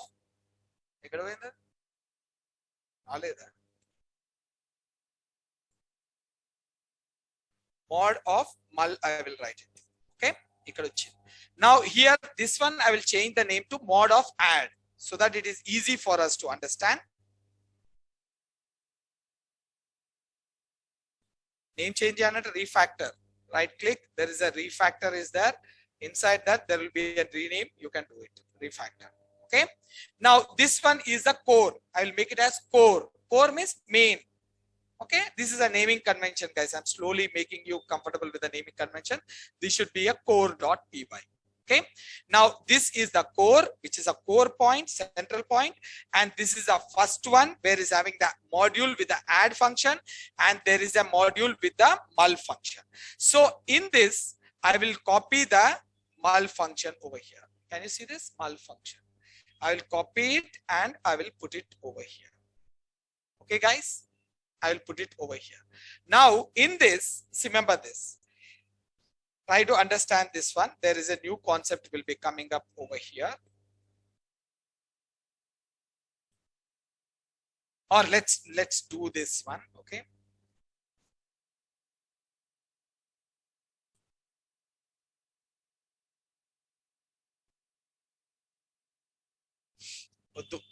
Just give it 2 minutes. We will come back to this. Just I want to tell you something so that it is easy for you to understand before coming back to this one. We will do that one, not a problem. A small concept I want to say it. See, we created a function over here. What is the function name was? First function in the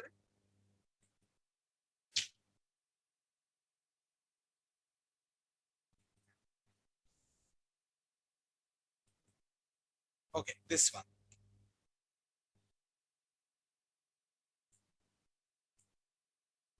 Okay, this is an add function, guys. Okay, we know this. What is this is doing? It is doing that. It is accepting that two variables from the user and it is doing the addition.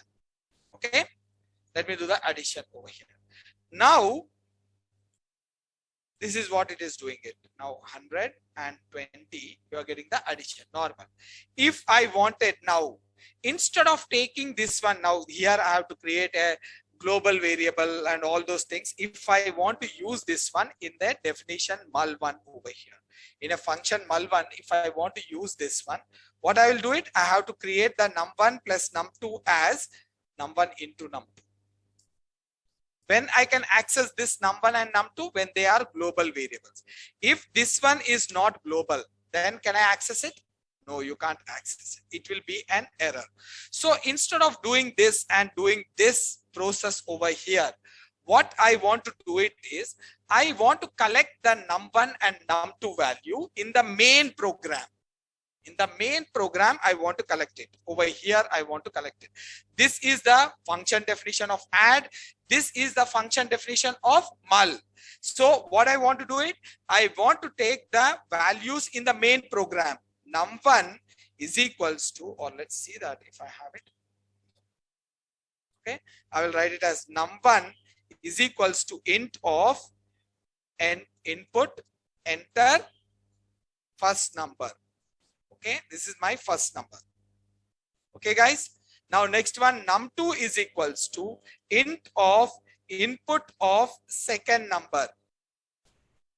Okay, second number. I'm taking two numbers. Where I'm taking this one? Where I'm taking? Main program. If I take them in the main program, can I access this one over here? It's a global variable. Okay, it's a global variable. Now I'm just calling it over here just like this. Now you see this, it will be executed.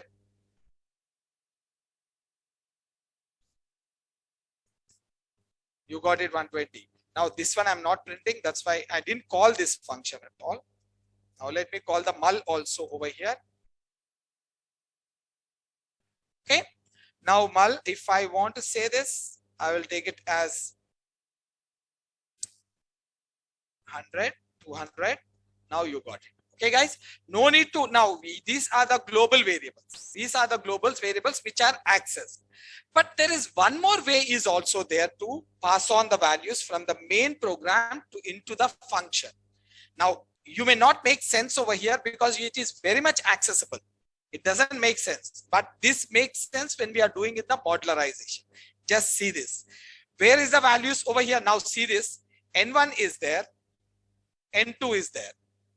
What is the variable I'm using to accept the values?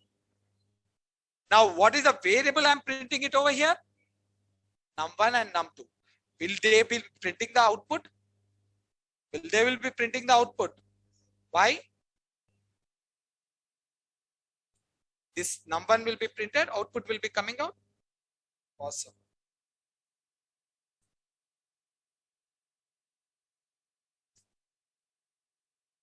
क्या हुआ? मैंने उनसे पूछा था, वो आता बोल के बोल रहा है, इसीलिए बोल रहा था. Why we are getting an error, guys? Because you are holding the values in N1 and N2, and what you are printing over here, num1 and num2. Okay, you are doing the application addition in num1, num2. That's the reason why you are getting it. Now suppose, just imagine, I want to pass on these values, or let's take it. Now I will not take the values from here. I want to directly pass on the values into num1, num2 from here. From here, I want to now just forget about the mul, forget about this one. Now in this, the purpose of this one is num1 and num2 will add the values, num1 value, num2 value, and it will add it and it will print it. Now, where is the value I'm accepting? I'm not accepting anywhere. Now I want to directly pass on the value. I want to directly pass on the value from here to here. So what I can do it is, I will put down the values 100 and 200. Two values I'm passing it. When I'm passing these two values from here, it will be called, right? It will be called from here. It will be called from here, right? Now, when I'm calling, how many values I'm passing? Two values. There should be two variables to accept it, right? If there is two values I'm passing, two variables should be there to accept it. Now let's see this. I'm passing it, but there are no variables are there. What will happen? What will happen? will be coming an error. Now let me show you this. I'm just commenting this one. These two I'm commenting it because this error I don't want it to display it. Only this error you will be seeing. Only I'm printing this is from the program. Now let me run this. Now if I remove this one, guys, it will execute. Not to worry about, this will execute. What we are going to get is the output. This is from the add function. Now I'm passing on one value over here. This value should be accepted over here, right? It should catch over there. A variable should be there to catch it. Now when I'm doing this, what will happen? There is, it say type error, add one takes 0 positional arguments, but only one is given. One is given. That is, this is not accepting any arguments, but what you are doing, you are sending one. So in order to rectify this error, give num1 over here. Now what is the value of num1? 100. Let's print that num1 value. Can I print it num1 value? Now let me run this. What you are going to get it? If I am passing on two variables, two values, how many variables should be there here? Two variables. That is num1 and num2. Now what will I will be printing? Num1 and num2. So what will be the output will be coming? Clear? Now can I do the addition also over here? Num1, num2 is there. Now what can I print it also? Addition? Yes, you can print it. Now do this. Got it? 300. Now what is the type of these variables num1, num2? Is it a global or a local? Local, where it is defined? Here it is defined. These are when a variable is over here, guys, they are called as arguments or parameters. They call it as arguments or parameters. If a variable is defined inside this one, they are called as variables. They are called as local variables. This also will be coming under the category of local variable only. Now you can't use them outside this particular function. These, even though they are called as arguments, they are comes under the local category only. Now this you can't use it anywhere else. Okay. Now this is what is done over here. Now I want to do the same thing with the multiplication. Okay. I will create a mul function over here. def mul1. And how many variables it has to accept to do the multiplication? Two variables, n1, n2 I am giving it. Print. Now m is equals to n1 plus n2. Can I use it n1, n2, or I have to use num1 only? We can use it, whatever variable we want it, we can use it over here. Then I will print it m over here. Can I do the m? Now what is the value will be entering into num1? I didn't call mul. I didn't call mul. How it will enter the 100 then? Okay. Now here I am giving it 220. Now what is the value in the num1? Num2 and n1, n2, 20. Then what you're going to get it, guys? Output. This is like 100, 200, 300 and 220. Okay. Clear? Now this one should be multiplication. I have done it. Got it, guys? Clear? Now what I'm trying to say is that from the calling position, you can call a function, but also you can pass the arguments. You can pass the arguments, but make sure that when you are passing, how many values you are passing over here, the same number of arguments should be there to hold the values. Okay, remember that. Now here, these two are there. I'm passing two values, two arguments should be there over here. Okay, you got this concept, right? Very clearly you got it. Now let's go to our modularization. That's the reason why I didn't do it here. It will be confusing. Now this is the first one. This is the second one. This is the third one. Sorry. Third one. 3 files. This file mod of mul, what it will do? It will do the multiplication. Okay. Now mod of add, what it will do? It will do the addition. So core will call the add. over here. Can you see this? Core will call the mul of add function. This is taking the two parameters, or let's remove this one completely. I will comment this part. Okay. Now I want to pass the values while calling. Can I pass it? I can pass it 100 and 200. Now this value is being passed and called which one? Add function. Where is the add function? Here it is, right? Here is the add function. Just see this. This is the add function. Where it is? In the mod.add it is. Okay, I have to import the mod.add star. Okay. Now here I'm passing on. Here it should accept it, right? It should accept two values. So here I have to give it num1, num2. Okay, guys. Now 100 is there in which one? Num1. 200 is there in which one? Num2. Okay. Num2. Clear? Even though they are in the two different files, but the process is same. Whatever we did it just now. When you call it, this one I'm passing on two values. These two values, this function should accept it over here in two variables. They are called as arguments. After doing that, what I'm doing? I'm doing the addition. Now forget about this part. Forget about this part. We don't do it anything with this part. Now, what it will be printing us? What will be the output will be coming up if I execute this one? From here, it will go and call this function, and 100 will be passed on to num1 and 200 will be passed on to num2, and it will do the addition and it will be printing the addition. 300 will be printed. Now you see this. Now let's close this one because it will be too messy. Okay, clear guys? It is doing. Now I want to call from here.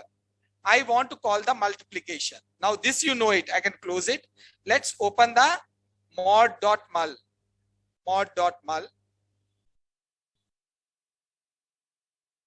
In this, what it require? I will take it N1 and N2. N1 and N2 is having the value? No. I want to pass it this one from the main program. How I will call it? Mul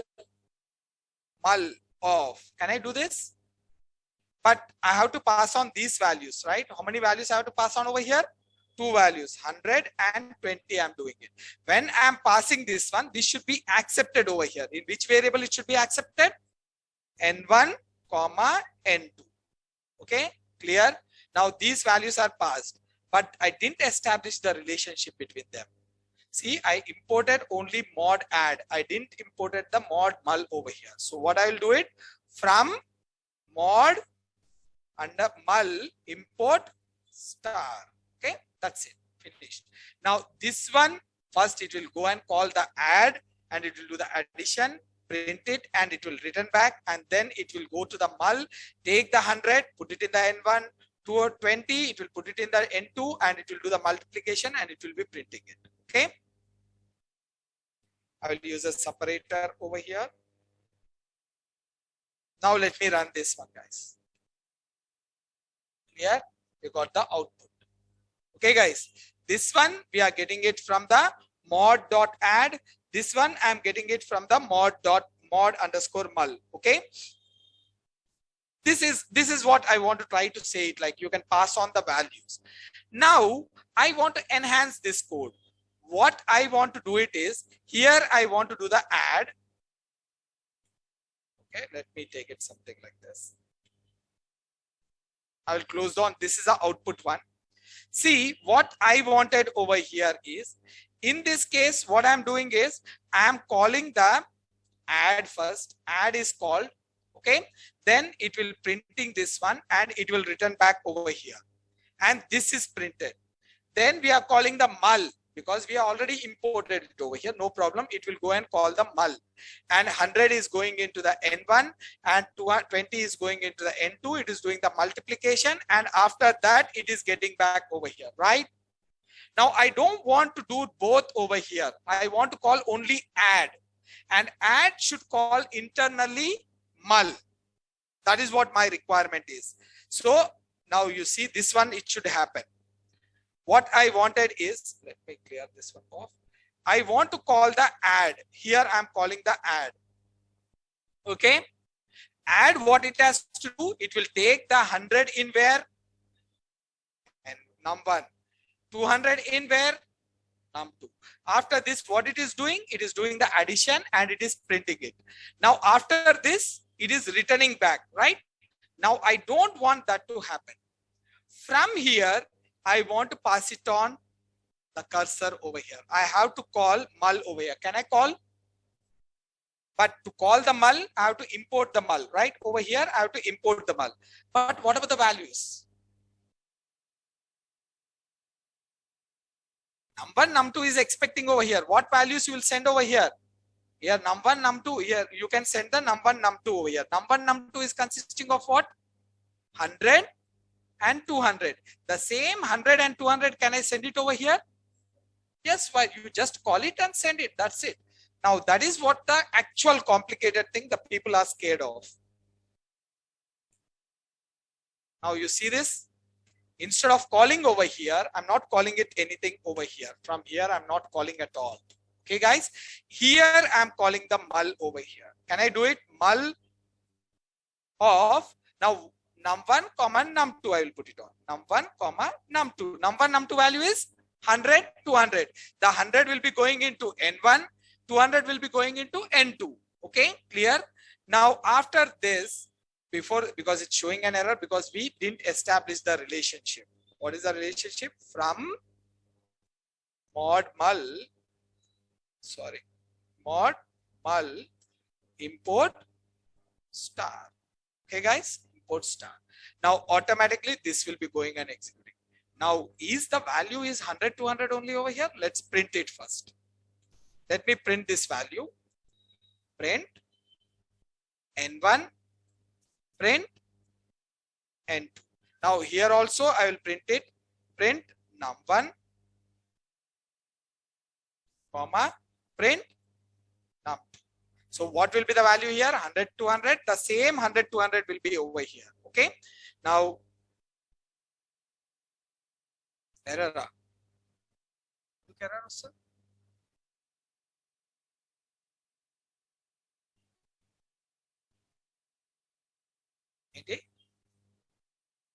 Adundi bottle akkada undi. Okay, now from here it will call this one. 100 will go into num1. Okay, clear, guys? Just see this. 100 will get into num1. 200 will get into num2. I'm printing the num1, num2. Okay, now after this, what I'm doing it? I'm doing the addition. What will be the output, guys? 300, right? Now 300 after I'm calling the mul because we already imported the mul. There should not be. Now what is the value of num1? 100.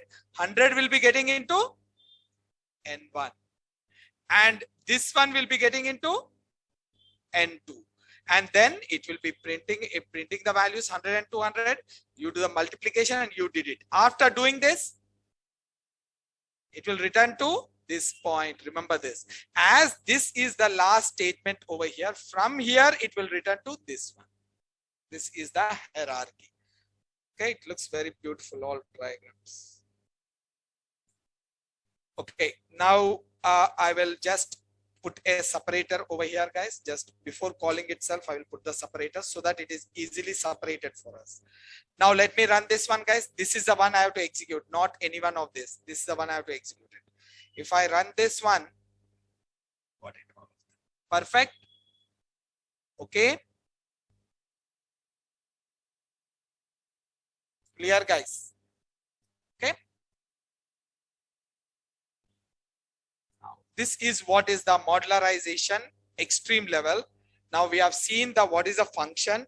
We have seen what is a modularization, how to call the function, one function to the another function, how to pass on the values into the function. We have seen this one. Okay. Yeah. Close Kundi kata.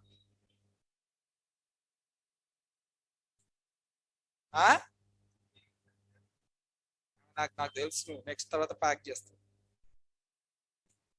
Okay, now let's see the one more important point, guys. A simple important point over here. Now this is very important. I wanted you to do it. Now you do the assignment over here. what I wanted to do it is, now you know what are the function, how the modularization, in the modularization I wanted. So you are going to take a core. Core is what to call it. Okay, this is my core. Core is specially used to call, guys. That's it. You are not going to do it. From here, you are going to call a accept function. Accept file, sorry, py, accept.file. In this, you are going to take the student details, student name, student ID, and student marks, M1, M2, M3. Okay. Now these all details, I wanted you to pass it on to the another one called as calc, or output. You can say it as output over here. Output.py. In this, what you have to do it is, I want you to display the name, I want you to display the ID, student ID, and 3 marks, M1, M2, M3. You have to display it onto the screen and calculate the total, average, and grade. This one I want to do it. Now here, this is the one you will be doing it. You will establish the relationship between these two. You will call the function over here, any function name you can give it, student input or anything inside this. And you are going to take, what are the things you are going to take it? Student name, student ID, mark 1, marks 2, marks 3. From here internally, this is a function, right? At the end of the function, from here you are going to call this file. This is a file name. Inside this, you can keep it as a display function. Display function will accept how many parameters? 1, 2, 3, 4, 5. All these 5 parameters you are going to pass it over here. You are going to accept it, and before displaying it, you will calculate the total, average, grade inside this one. Okay, guys, clear?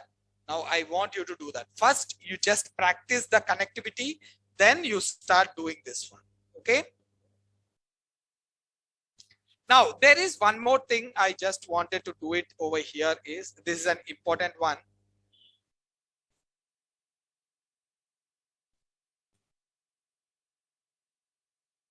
Arguments. Okay, arguments. Now let's see this one. Okay, now I have a DEF. Fun1 is the function name. Okay, it is accepting N1, N2, and N3. How many values it is expecting? 3 values. So when we have to pass them, when we are calling, you have to pass them. Now here I will print N1. I will write it as N1 value, and I will put it as N1. Now copy this. I just want to print them. That's it. N2 and N3. Now here I will take it as N2 over here, and this one N3, and this one will be and N3. Okay, clear? Now then what I will do is I will add them. Print, what is that? I will add A is equals to N1 plus N2 plus N3. Okay, now I will print it. Okay, guys, now it is clear. Now I will just comment this part. Okay, I will call this function. I will call this function fun1 of 10, 20, 30. Can I do this? If I do it anything less over here, what will happen? What error? Why we will get the error? Huh? We are expecting 3, not defined. We are expecting 3, 2 values are passed on. Okay, expecting 3, we are giving 2 values. So this will be the same. Now if I run this, what I'm going to get it? I'm going to get the 60 over here. Clear? Now guys, 60 is how we are getting 10 plus 20 plus 30, right? Now which value is having 10 in this, this variable? Which value is having 20 and 3, 30 and 3, right? That's the reason why you're getting 60. If I give it like N2 is equals to 10, N1 is equals to like N1 is equals to 20, N3 is equals to 30, then what happens? 60. Now, how we are saying that this on what basis it is going on? Now, it can be like this also, right? You can't say that here the value can be going into this one.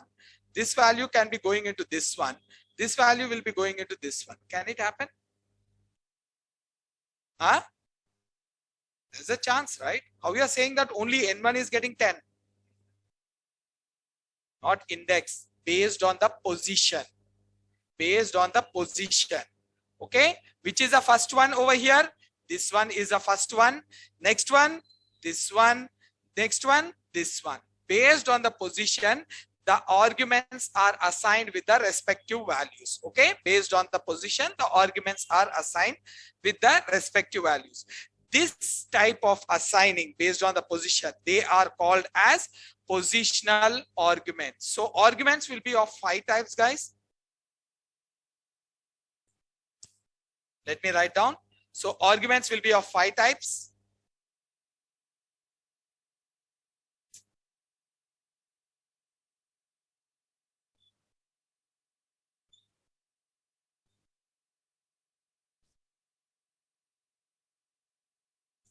First one is called as positional arguments. Second one is called as keyword arguments. And last one is called as, next one is called as default argument. And next one is, these are very powerful one, variable length argument, variable length arguments. Next one is called as keyword variable length arguments.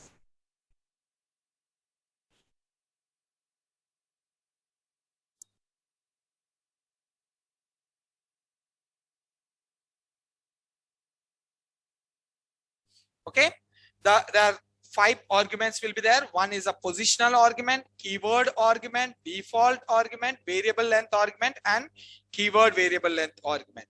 Now, what is a positional argument is when the value is assigned to the argument based on the position.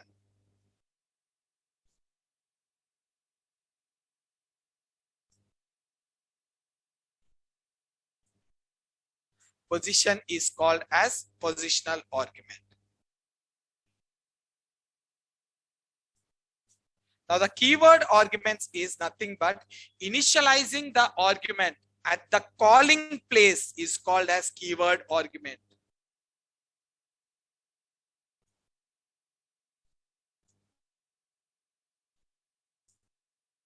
Function calling place.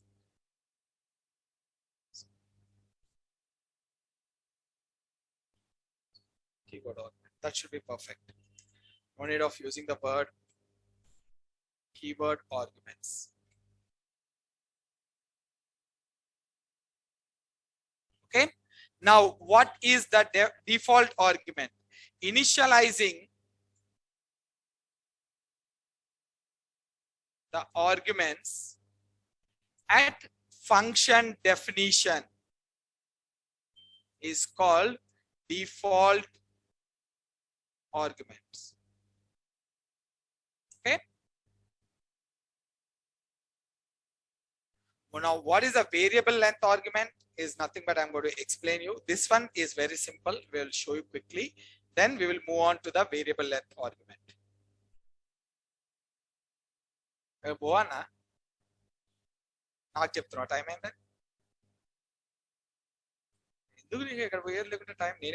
Time.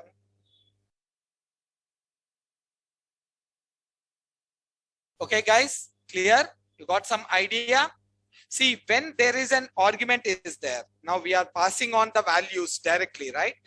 Based on the position, when the values are assigned to an argument, that is called as positional argument. Now, when there is a call, 2 parts will be there in the function, right? One is a definition part. Second one is a calling part. When you are initializing the arguments at the calling part is called as keyword arguments. Okay, and the important point is keyword argument should follow positional arguments, should follow positional arguments. It's not position argument, it is a positional argument. Positional argument, keyword argument. Now this is an important point. All more than the keyword argument. So if you say that keyword argument is before the positional, it will give an error. It will give an error. You should know that. Okay. This is the keyword argument should follow the positional argument. That means before there should be positional argument. After that only you should have the keyword argument. Before that you should not have it. Okay. Now this one is also at the last you have to do it. This one also default argument should be at the last.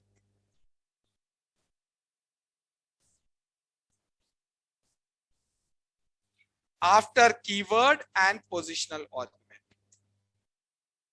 Remember this. Okay. Now let me show you this how exactly it is. Now this one we are going to initialize at the definition point. There will be a definition, will be there, function definition. We are going to assign the values at the definition point. That is called as, you know, default argument. Now I will tell you where exactly this will be coming up. Now you are sure that we are having this 10 is going into N1, 20 is N2, like that. Let's print it this one. Okay. Now you see this, you are going to get the N1 10. This is what is called as positional argument. Now I wanted, by some reason, I wanted N2 should be having the 10. And N1 should have the 30. And N3 should have the 20. Okay. By this by position is going. I want the N2 should be having 10. So I will initialize over here. N2 is equals to 10. Now what I'm doing, I'm initializing the N2 where? At the calling place. At the calling place. Whenever you are initializing an argument at the calling place, that is called as keyword argument. Now this one is a keyword argument. Now this one should be N3. For me, N3 is equals to, and this one should be N1. Okay. N1. Okay.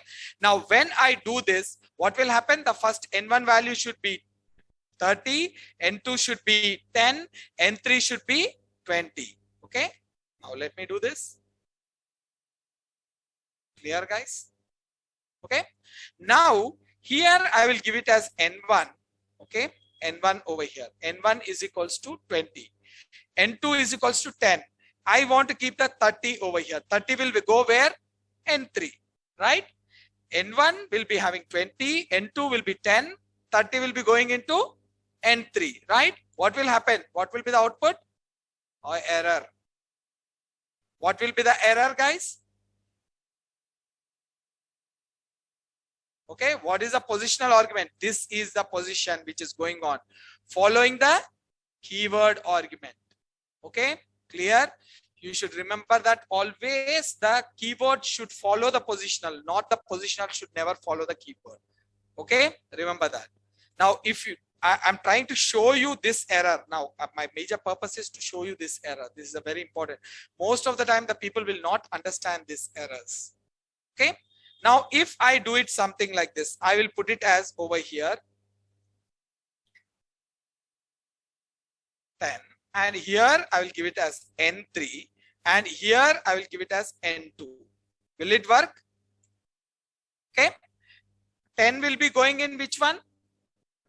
N1. And N3 will be getting what? 20.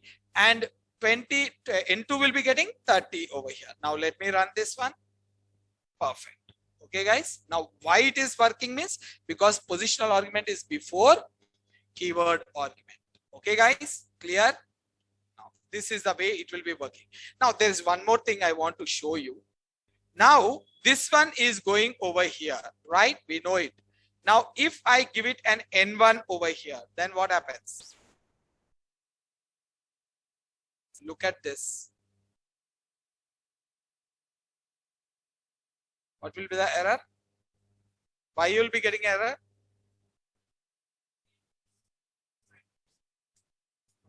Now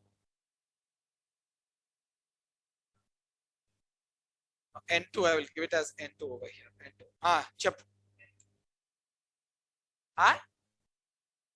10 will N2 will be 30 क्या हो रहा है फिर?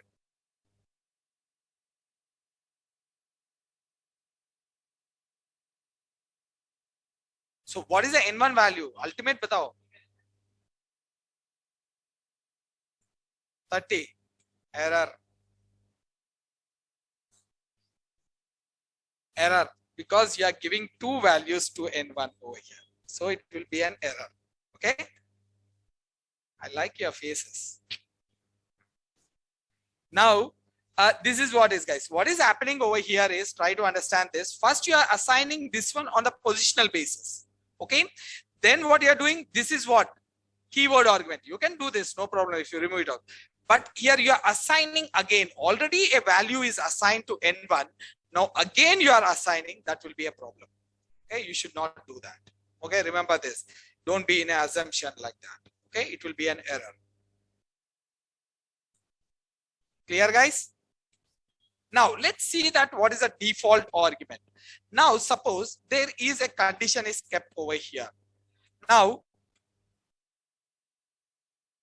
n1, I'm giving it like this, 20 and 30. And how many variables should be there over here? How many arguments? 3 arguments, right? 3 arguments. Now, if I run this, it is running perfectly, no problem at all. 3 values are sent, 3 values are accepted. Now, just see this. Just imagine a situation like, now you are applying for an interview or a job. Now they are giving you a form to fill up. What is a form will be having is enter your Aadhaar card, enter your PAN card, enter your voter ID, and enter your driving license. Now, first one is having the Aadhaar card is taken. Next one is, okay, let me keep it the same. Again, I have to check. N1 is the Aadhaar card, N2 is the PAN card, driving license, or voter ID, and last one I will keep it as DL. Okay. Now it is given, all the 4 is given to you in the form. Now everyone will have all the 4? No. There may be some people, 3 will be passing on and 4 will be passing on, right? We can't say that how many will be there. Now, if I'm passing on, like I have Aadhaar, PAN and driving or voter ID, I don't have the driving license. Will this allow me? No, it will not allow. It will trigger an error to me. See, it will trigger an error. It says that all the 4 are compulsory over here. So I wanted to give an exception over here. If the person is not having the driving license, still it should be okay. Then what I will do it, I will give a default value to this. I'm initializing the DL where at the calling definition point. Now, when you are initializing an argument at the calling point, it is called as keyword argument. When you are initializing a argument at the definition point, this is called as default argument. That's what I said it over here. You see, initializing the argument at function definition is called as, now this is the function definition, right? I'm defining it. Now what will happen over here is, here how many arguments is expecting? 4. Now how many I am passing on? 3. So 10 will be getting into N1, 20 will be getting into N2, 30 will be getting into N3. Now there is 4th one is not having. So what it will take? 0. It will take 0 and it will calculate it over here, the 4 ones, and it will give the total. Now I have to enhance the code. I didn't enhance the code over here. I will enhance the code, guys. This is 10, right? I will print the DL.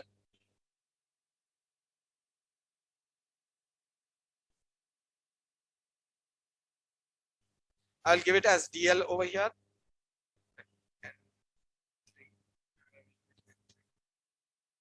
And here I will give it as DL. And here also I will give it as DL over here. Okay, DL over here. Now let's see this. I'm going to add the DL. Now how many I'm passing? 3. I'm passing on 3.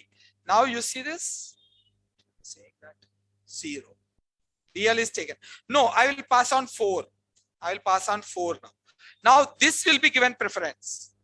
This will be, now DL will be 40, not 0. Because if you are passing, that value will be given preference. If this value is not passed on, then it will be taken. Now let me run this one. Clear, guys? Now till here it is okay. It's a normal one. Now, okay, guys, is it clear?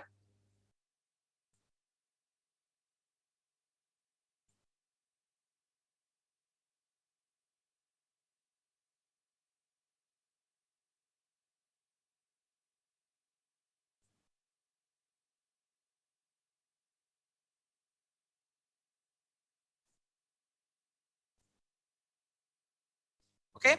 Now I'm putting on all of them over here. Let's see this whether it will work. Error is coming. There's a syntax error. Now positional argument follows. Now this is considered as a positional argument. So this positional argument is considered as, now I will give it something and now it will be working. Why I did this, you will be having everything in a one single program. One positional argument, one keyword, two keyword arguments, and one default argument over here. Now again, make sure that this should be at the last. Okay, usually it will be at the last. Now next one we will do it. It's an important one. I'm just closing this one. Arguments, this should be outside. Now let me open up the arguments over here. Let me take it.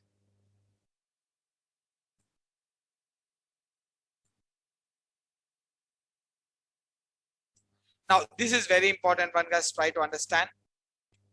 Usually the people will definitely ask in the interview. I definitely ask this one. Okay. Now let's forget about this default. Let's remove this default and try to play with the default, guys. Try to put the default here and there. You will understand it. You know, now I'm printing it. Print, sorry, call fun1. I'm passing 10, 20, 30, 40. Here, how many I should have? 4, right? Here also, I will have the 4.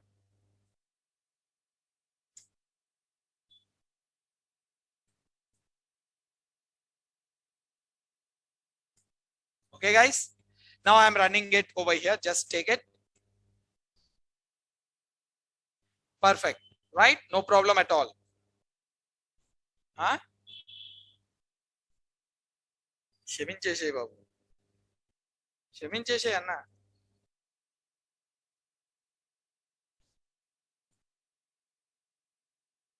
Okay, clear, you got it. Now see this, how many values are there? We have to give so many arguments, right? Now what type of arguments are this? Positional arguments. Now I am copying them and okay, let me take it something like this. Okay,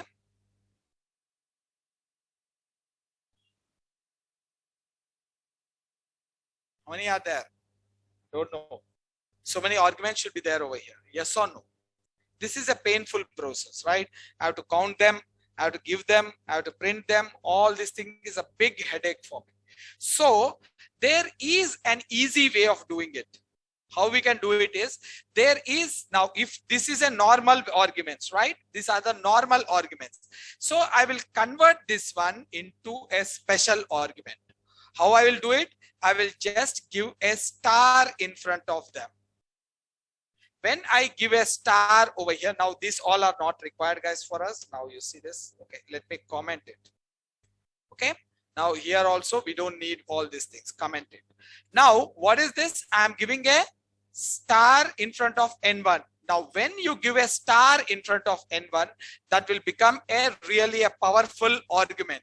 What is the power of this one is, it can accept n number of positional arguments. N number of how many you give it, it will accept it. And at that same time, if you are not giving anything also, it will accept it.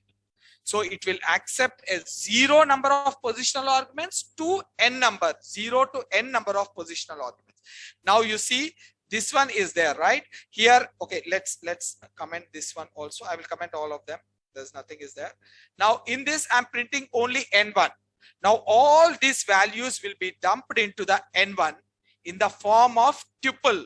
in the form of tuple. Always see this.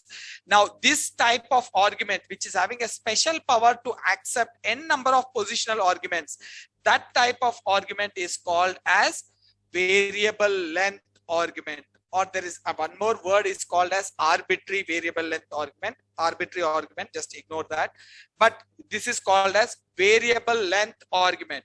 Variable length argument is a special argument which can accept n number of positional arguments, including zero number of arguments. Okay, zero number of arguments also if you are giving, it will work. N number of positional arguments, it will work. That is the now, and all these arguments are stored in the form of tuple. Remember that. Now, if I run this one, see this. All of them are accepted. Clear it? All of them are accepted in the form of tuple. Okay, guys. So variable length argument is an argument which can accept n number of positional argument values. Okay. Now, n number of values also you can write it.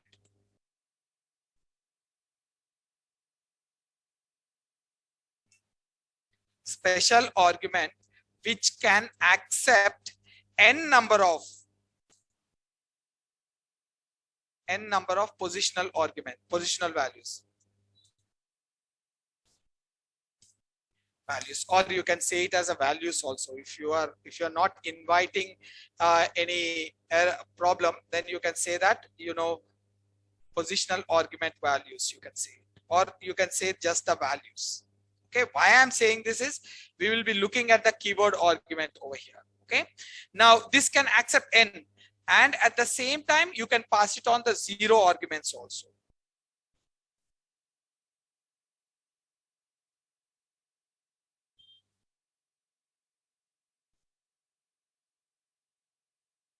So if it is like this, now you see this, what it is printing, all the arguments. If I'm giving it this many, it will work.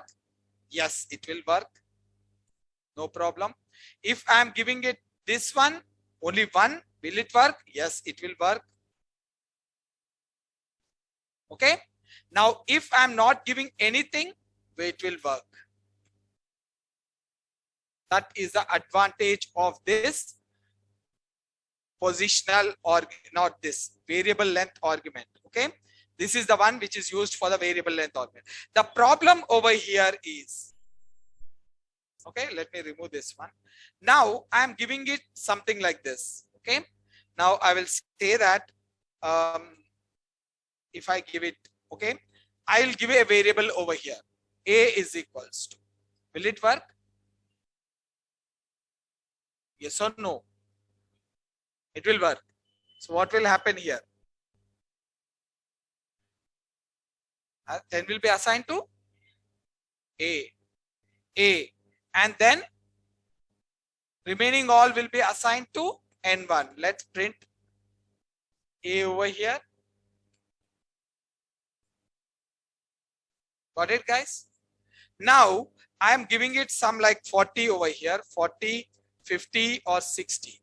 Now I am saying it B over here. Then first value will be assigned to A, last value will be assigned to B, remaining all in the middle will be there inside the N1 over here. Okay, it's saying that, okay, it should be a positional argument, keyword argument. I will give it a keyword argument, guys, over here like this. Now this value will be assigned to B, this value will be assigned to A, and then rest of all will be going into N1. Let's see this. Now you got it. Okay, I will print the B.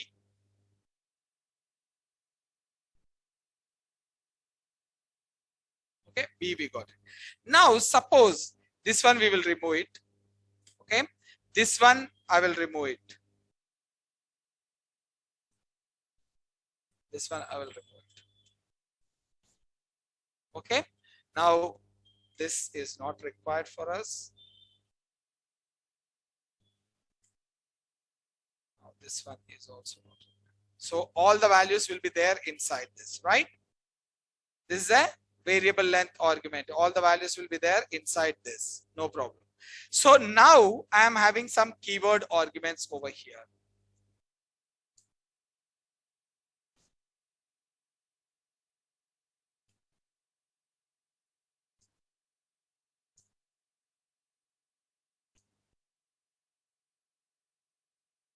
How many keyword arguments I gave it?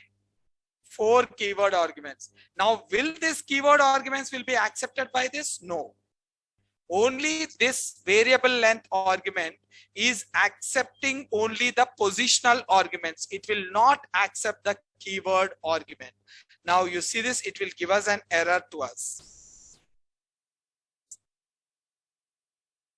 Okay, it's saying that function 1 got a unexpected keyword arguments B. Now this one it is saying B, C, D. Now to avoid this, now here I have to give it something like this: B, C, and D and E. Something like this I have to do it, then only it will work.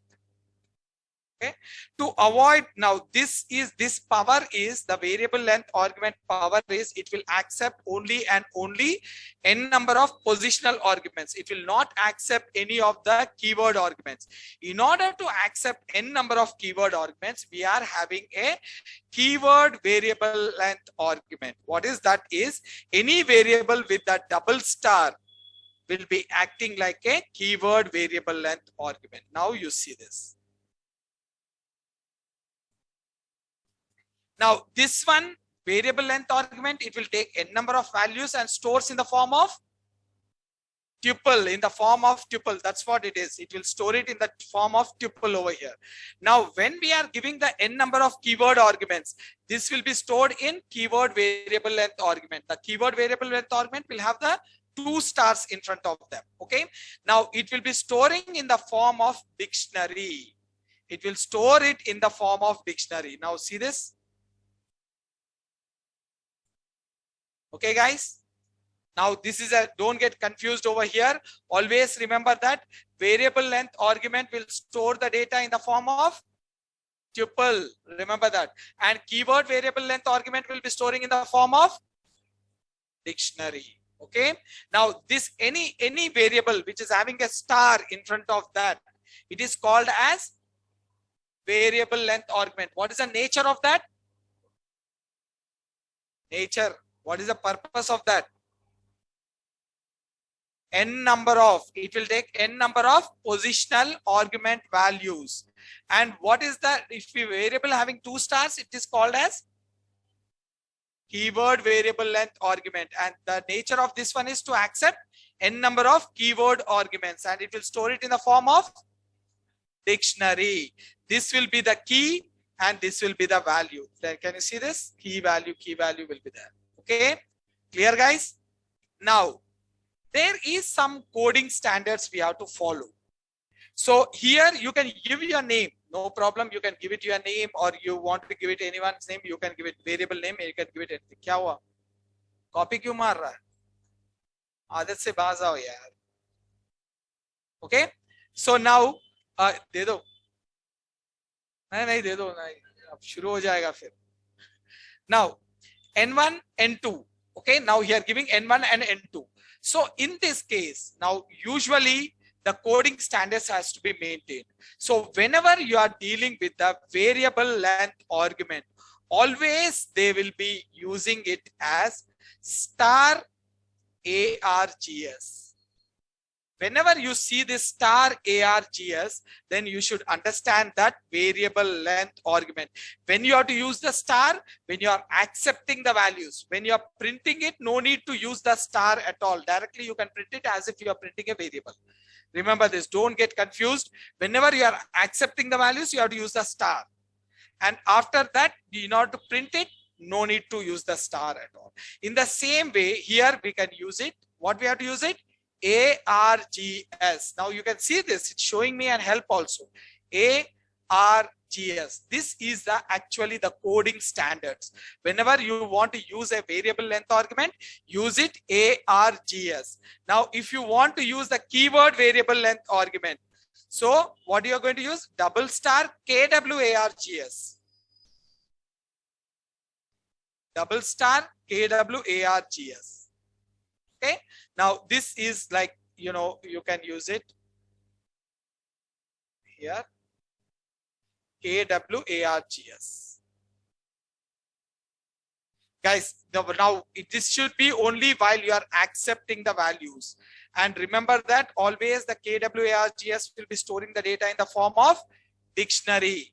Okay, and ARGS will be storing in the form of tuple. ARGS stands for variable length argument. KWARGS stands for, and whenever you are creating, accepting it, you have to use the star and double star, but while printing, no need to do it, guys. This is an important coding standard. You can see this anywhere. If I'm having something like, I will stop it.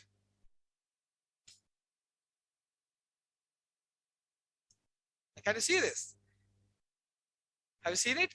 ARGS and KWARGS in the Python. So they are very, very popular. Remember this. This is the coding standards which you have to maintain. Can you see this? Star ARGS and double star KWARGS. Now this is the way you have to write it. Okay, it's not mandatory again. These are the recommendation. What the Python will say that please follow these rules. Now, if you say that I don't want to follow, that's okay. Now, why they will say it is, now tomorrow, like this, my code is like this. You don't have the declaration. You didn't see the declaration. By looking at this ARGS, I will understand that this is a variable length argument. If I put it N1 over here, just imagine I'm putting N1 over here. By looking at the, even though it is a variable length argument, by looking at the N1 over here, I will not understand that this is a variable length argument. By looking at this, what will understand? It's a normal argument. You will think it. But if you are using ARGS, that very easily it is understood wherever you are using it. Not in the same page or in another program or in another program, it is very clearly understood that it is a variable length argument, guys. Okay. Now this is all about our quick introduction about the functions. Okay. There is something like return statement. Is there return keyword is there that we have to cover it, and there are some more like small properties are there like closure property and passing nested functions and passing of the reference of the function to the another one. These are the ones which we have to learn it before jumping into lambda. There is a recursion function is there. We will quickly cover that. Not a problem. Okay, guys, clear? I will stop it over here, and you can do it all these things whatever we have done it. The assignments of the employee assignment, take the employee details like employee name, employee designation, and all those things in the functions using the modularization.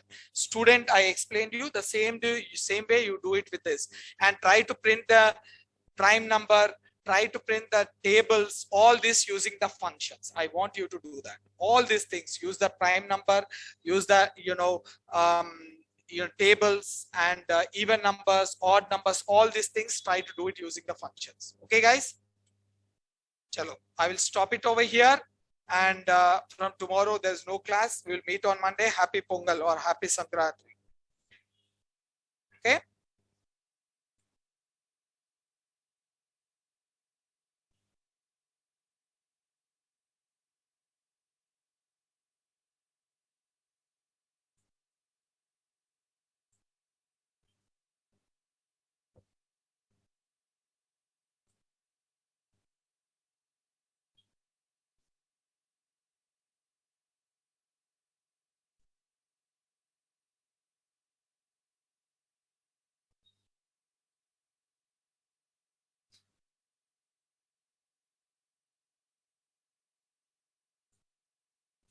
Okay, guys. Chalo, then I will stop it over here.